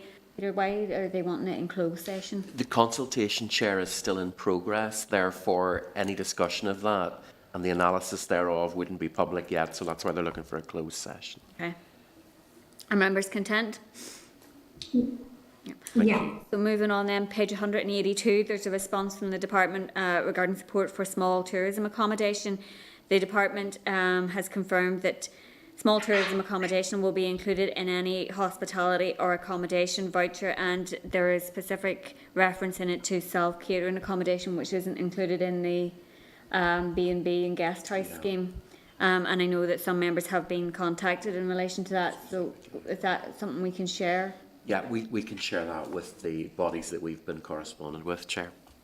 Okay. Chair, could I just come in on that, please? Yes, go ahead, Gordon. Yeah, just on that, I would welcome that. I think the important thing here is that these operators now can apply under the local restriction support scheme as a result of the requirement to close in October 2020. That's new. That actual scheme, the small tourism one, as I understand, has closed, but they can now apply, and I've certainly sent that information out to some businesses in the tourism sector and told them to get on with it and to apply through that scheme, which I think it's important if we could highlight that and make people aware that they can now do that. Thanks, Chair. Thanks, Gordon. So moving on then to page 183, there's a response from the department about what it's doing in relation to fraudulent claims for the COVID support schemes. At our meeting on the 3rd of February, the committee received an oral briefing from the department on the financial support schemes and asked for details from the department on the nature of the disclaimers which the department includes in approving applications for the COVID support schemes to cover any fraudulent claims and potential need to claw back funds. So each scheme highlights that participants' claims form part of a legal contract that would be breached if any of the claimants were deliberately misleading. So this would form the basis of fraud. So that's just useful to know as to note, unless members have any particular comments. Okay. Chair, I think we just welcome that. It obviously is very detailed and so on. Just on the large tourism scheme, I've had some feedback this week that it looks like it's going to be the end of March before payments are made. Now, that's almost a year that those large hotel operators and business operators have not had any payment. So perhaps we could highlight that to the department and try and put some urgency on that issue and trying to get it addressed and that payment is made as soon as possible. Yeah. Thank you, Chair. Gordon, I have been contacted myself about the large tourism scheme and has confirmed from the department that people will be contacted at the end of February and payment should be made in March, but we can reflect that back. I think Chair, it's just worth getting an update on the specifics of that. I know the way that scheme worked was slightly different from others where there was a proactive contact by the department, but I think it's important just to be able to reassure those expecting payment that that's how the process is going to work. Yep. Okay. Right, thank you. Thanks, Gordon. Moving on then, page 188, there's a letter from Michael Gove MP regarding the implementation of the protocol. We had invited Mr Gove to brief members and he makes no reference in his response to coming to do that. So it's to note at this stage unless members have any comments they wish to make.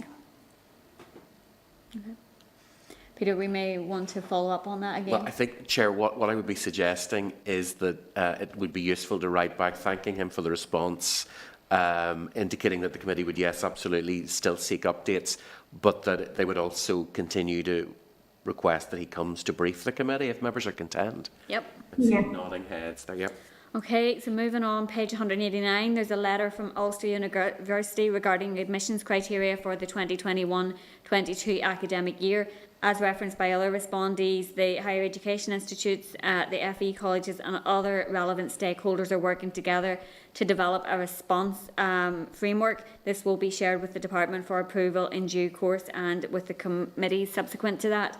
So, Peter, it might be useful to know what the department's engagement is with the stakeholder group. Chair, from what I've understood, the discussion is with the stakeholders first. The department is aware of them doing that. They're going to come back with a plan to the department that they'll all engage on.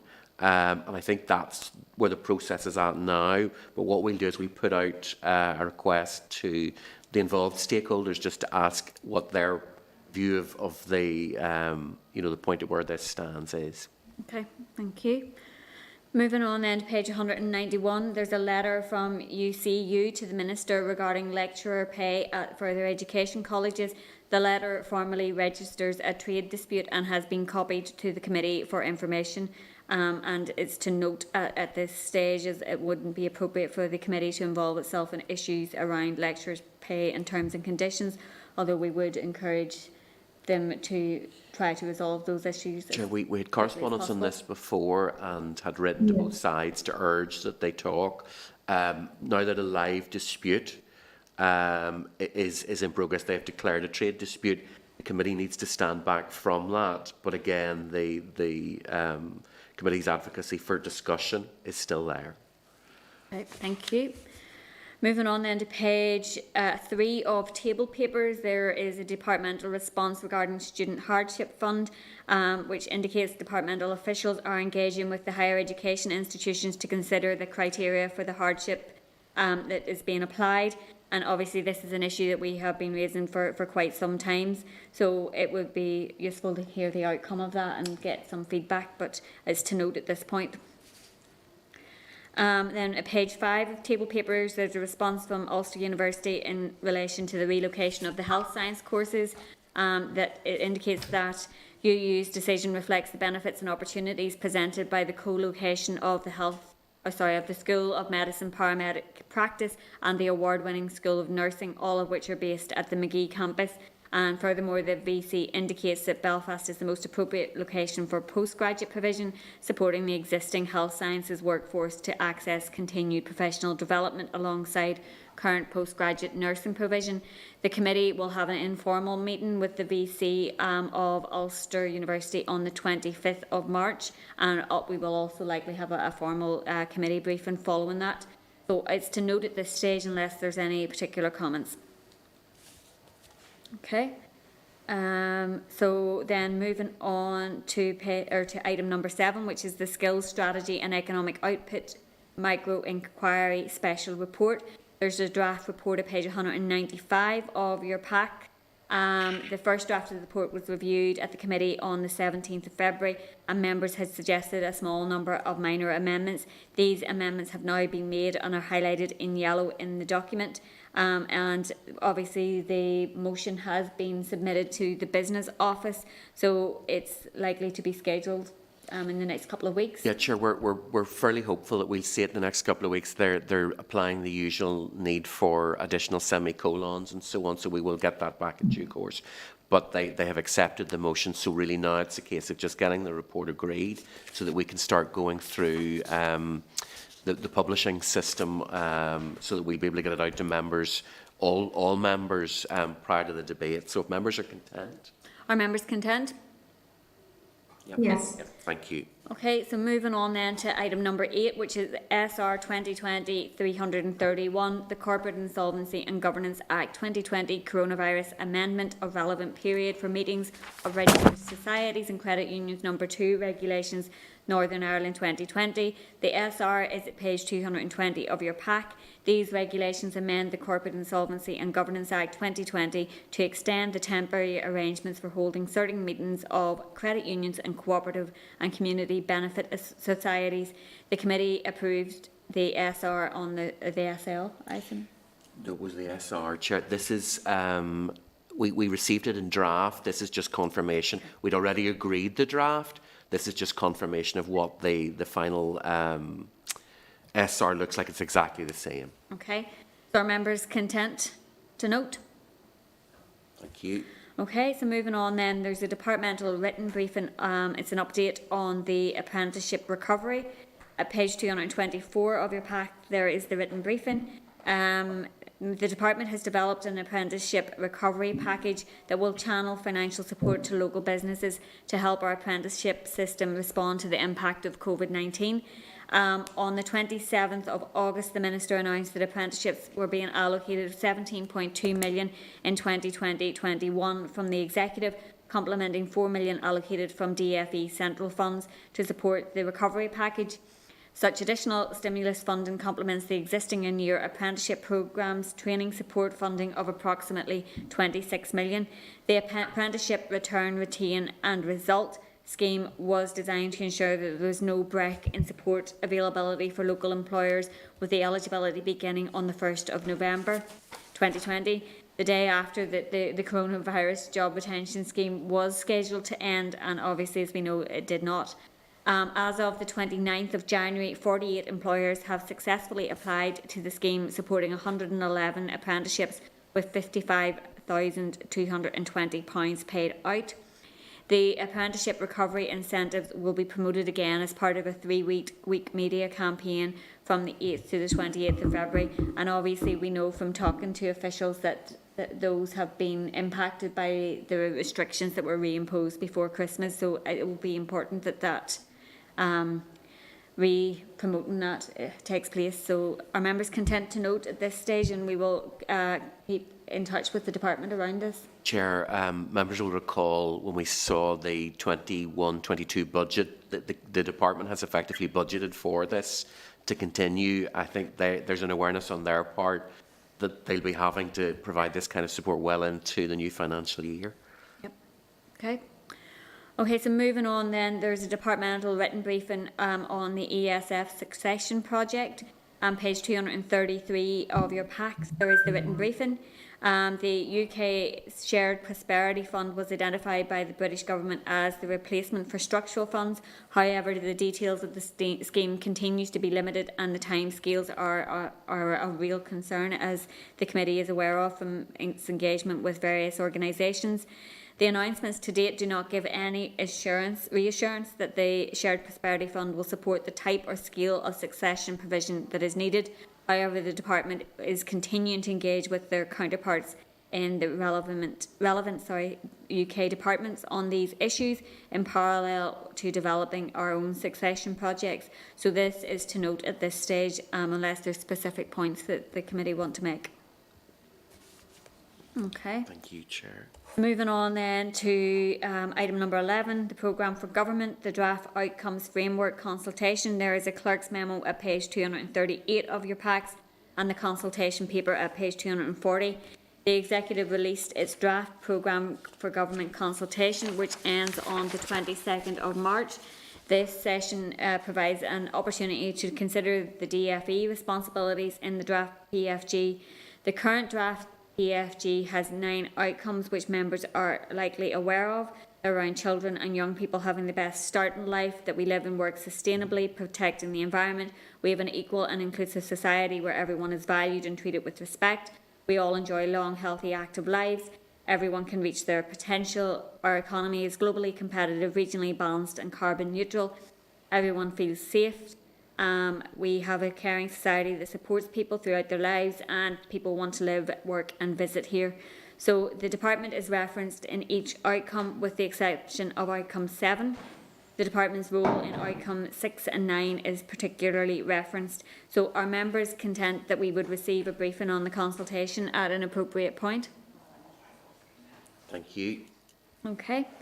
So moving on then to number 12, the departmental consultation, the future of the NI non-domestic renewable heat incentive scheme. At page 274 is the consultation document. The consultation was launched on the 11th of February and will run for 8 weeks and close on the 9th of April. The consultation document is enclosed and also is available on the department's website, and obviously we have asked for the briefing from the department. So are members content to note? Thank you. So then at item number 13 is the EU exit structures. A memo from the EU Affairs Manager on intergovernmental relations and EU exit is at page 347. There's a schematic of the IGR and EU exit at page 348. The terms of reference of the Executive Committee on EU exit matters at page 349. And a paper on intergovernment relations and EU exit at page 357. So this is to note unless members have any specific points. Chair, the one thing I would say is the schematic on page 348 of members' packs relates to a lot of what was discussed this morning and is really very, very useful. It shows where the executive has a role in communication with the Joint Consultative Working Group, and it would therefore be, following the discussions this morning, for the executive to be getting stakeholders' views, such as the committee heard, and putting those forward. I think the involvement of the executive is not necessarily automatic. It may well be a case if it is invited to be there or is asked for an opinion. It might be useful to write and find out specifics on that. Yeah. Okay, Are members thank you, content? Chair. Yep, thank you. So moving on then to correspondence. Sorry, Claire, can I ask a question just about that? I think it was Glyn that brought up about the EU office and the necessity to have the EU office based in the city, in Belfast or wherever, even at the ports. Or can we bring that to the minister? Because I think that's really important for us to overcome some of the difficulties that we may be experiencing if there's a direct point of contact within the EU. Chair. Go ahead, Christopher. I disagree. When this idea was floated sort of 6-8 months ago, I actually, during the meeting, I looked up some of the press coverage around this issue, and it was very clear that the intention then, this was not to be like a consulate or an equivalent, like the executive office in Brussels.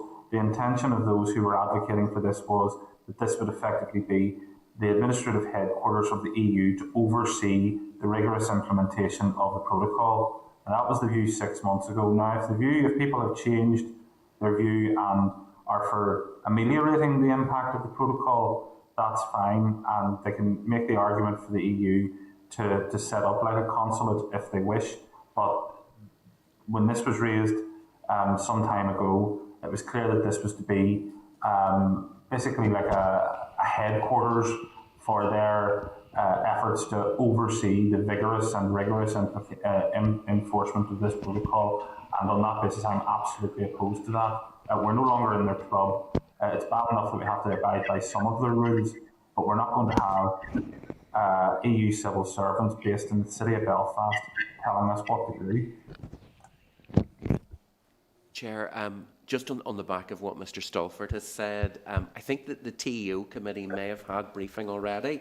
If members are content, if I write to the clerk, just to pin down, because I know they had junior ministers in, I just can't completely recall what was discussed, but if we write to them in the first instance as the committee with the remit, to ask them what information they already have, because I'm pretty sure it was, I think, discussed. I would agree with that, Peter, because I mean that's Christopher's interpretation of what the office was meant to be for. It's certainly not my understanding of what it was meant to be for. So I think it's very important to write and get clarification around that. But I certainly heard it loud and clear that it would be helpful for businesses here in Northern Ireland to have a contact base to one of our biggest markets. And we're abiding by the single market rules, so why shouldn't we have an office based here in Northern Ireland to help and support our business community? Okay, Chair, we'll follow us. John O'Dowd.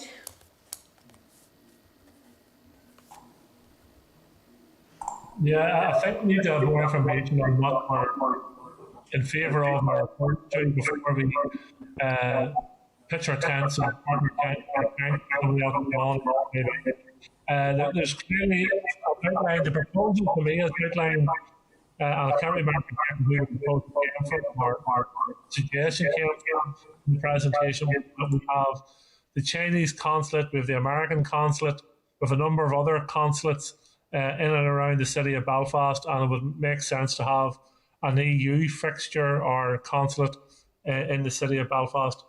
So I'd like to hear more information from the TEO committee and look at and try and find a solution which benefits the people here rather than opposing something we don't have the full details of. Well, mercifully, I'm on the TEO committee and I shall oppose it there as well. Thanks. I'm sure you won't oppose the information coming to our committee, but... Okay, thanks. We'll do that. We'll contact the TEO committee. Okay, so we'll move on then to correspondence. At page 371 of your pack, there is a memo from the clerk to the Committee for Justice, to the Economy Committee clerk, regarding the protection from stalking bill, which is currently at committee stage. The Justice Committee is currently seeking written evidence on the bill and is inviting any comments by the 16th of April, so as to note unless members have any comments. Okay, so moving on, page 372, there's correspondence from the clerk to the Committee for ERA, to the clerk to the Committee for Economy regarding correspondence they received from an individual who's a participant in the RHI scheme. So that is to note also. Moving on then to page 374, there's correspondence from the Clerk to the Committee for the Executive Office to the Clerk for the Economy Committee regarding a student who has broadband connection difficulties at home, which have had a serious impact on her ability and other members of her family to study at home. The Committee has already dealt with this correspondence, which we received from a UU student. So our members content that the Clerk respond, indicating the Committee has already dealt with this. Okay. Moving on, page 376, there's correspondence from the Department for the Economy to an individual who is an exams invigilator. As exams have been cancelled, the individual had not been able to earn and has also not been able to access any of the financial schemes. We have written to the Minister several times about individuals and small businesses who have not been eligible for various financial schemes. So our members content that we would highlight this sector to the Department also. Thank you. At page 378, there's correspondence from RICS to the Communities Minister highlighting the benefits of retrofitting homes with sustainable energy solutions while also stimulating the economy through the development of people with new skills. This is an issue, obviously, the Committee was noted in its energy strategy and macroeconomic outlet special report as part of the sustainability and green jobs agendas. It's an interesting document which backs up some of the stuff that we've already heard. Are members content to note? Can I speak on that just for a second as well? Yeah, it is an interesting document, and we talk an awful lot about energy, and one of the big issues that we actually have is that we are not energy efficient. And I think that we need to really concentrate on house building, but also retrofitting existing properties in order to protect and help those that are living in fuel poverty. So a really useful document. Okay. Thanks, Sinead. Okay, then moving on to 14.6, page 380, there's correspondence from a small business involved in the wedding sector.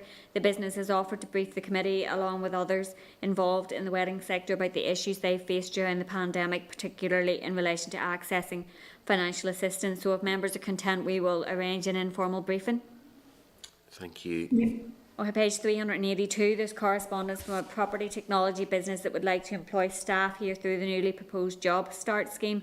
The Communities Minister is responsible for this scheme, and previous written responses to written questions even from the Minister have indicated there have been delays around the financial commitments to start the scheme. So would members be content to forward the correspondence to both the Communities Minister and the Economy Minister asking for an update? And obviously we've already dealt with this earlier in today's meeting. Are members content? Yeah. Okay. Yes. Page 384 then, there is the 25th report of the Examiner of Statutory Rules. Is to note unless members any comments. And then page 393 is the 26th report, so again it's to note. Page 8 of table papers, there's correspondence from NUS-USI highlighting the news that the Scottish Government has created a task force to consider student hardship. So are members content that we would write to the relevant Scottish Government Minister to seek details on the task force and its work? Yes, please. Thank you. Okay, thank you. At page 9 of table papers, there is a news release from ABI highlighting that insurers expect to pay up to $2.5 billion in UK insurance claims. The committee obviously was briefed by ABI a number of months ago, and we have been engaging with stakeholders regarding the emerging situation in relation to the business interruption insurance and the outcome of the court action on that.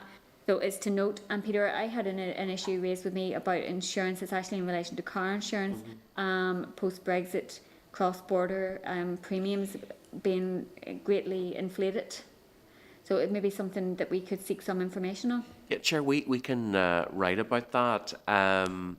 That's an interesting one, and it would be useful if there's correspondence, if members can forward that, just so we can pick out particular detail too. But we'll flag up to the department and seek an update on that. Okay, thank you. Then page 12 of table papers, the annual accounts and reports of SERC and NWRC, just to highlight that the CNAG has indicated that he is content with the reports and has no comment to make, so are members content to note? Okay. So moving on then to item number 15, which is any other business, and we've had none indicated. Flagged up, Chair. Okay. And then item number 16 is the date, time and place of the next meeting. We have an informal meeting scheduled tomorrow morning at 11 a.m. with Speed Up Britain, who campaign for better mobile connectivity and the rollout of 5G. So if members are available for that meeting. And then our next committee meeting is next Wednesday morning in room 30 at 10 a.m. So are members content to adjourn? Grand. Thank you, Chair. Thank you, members. Thank you.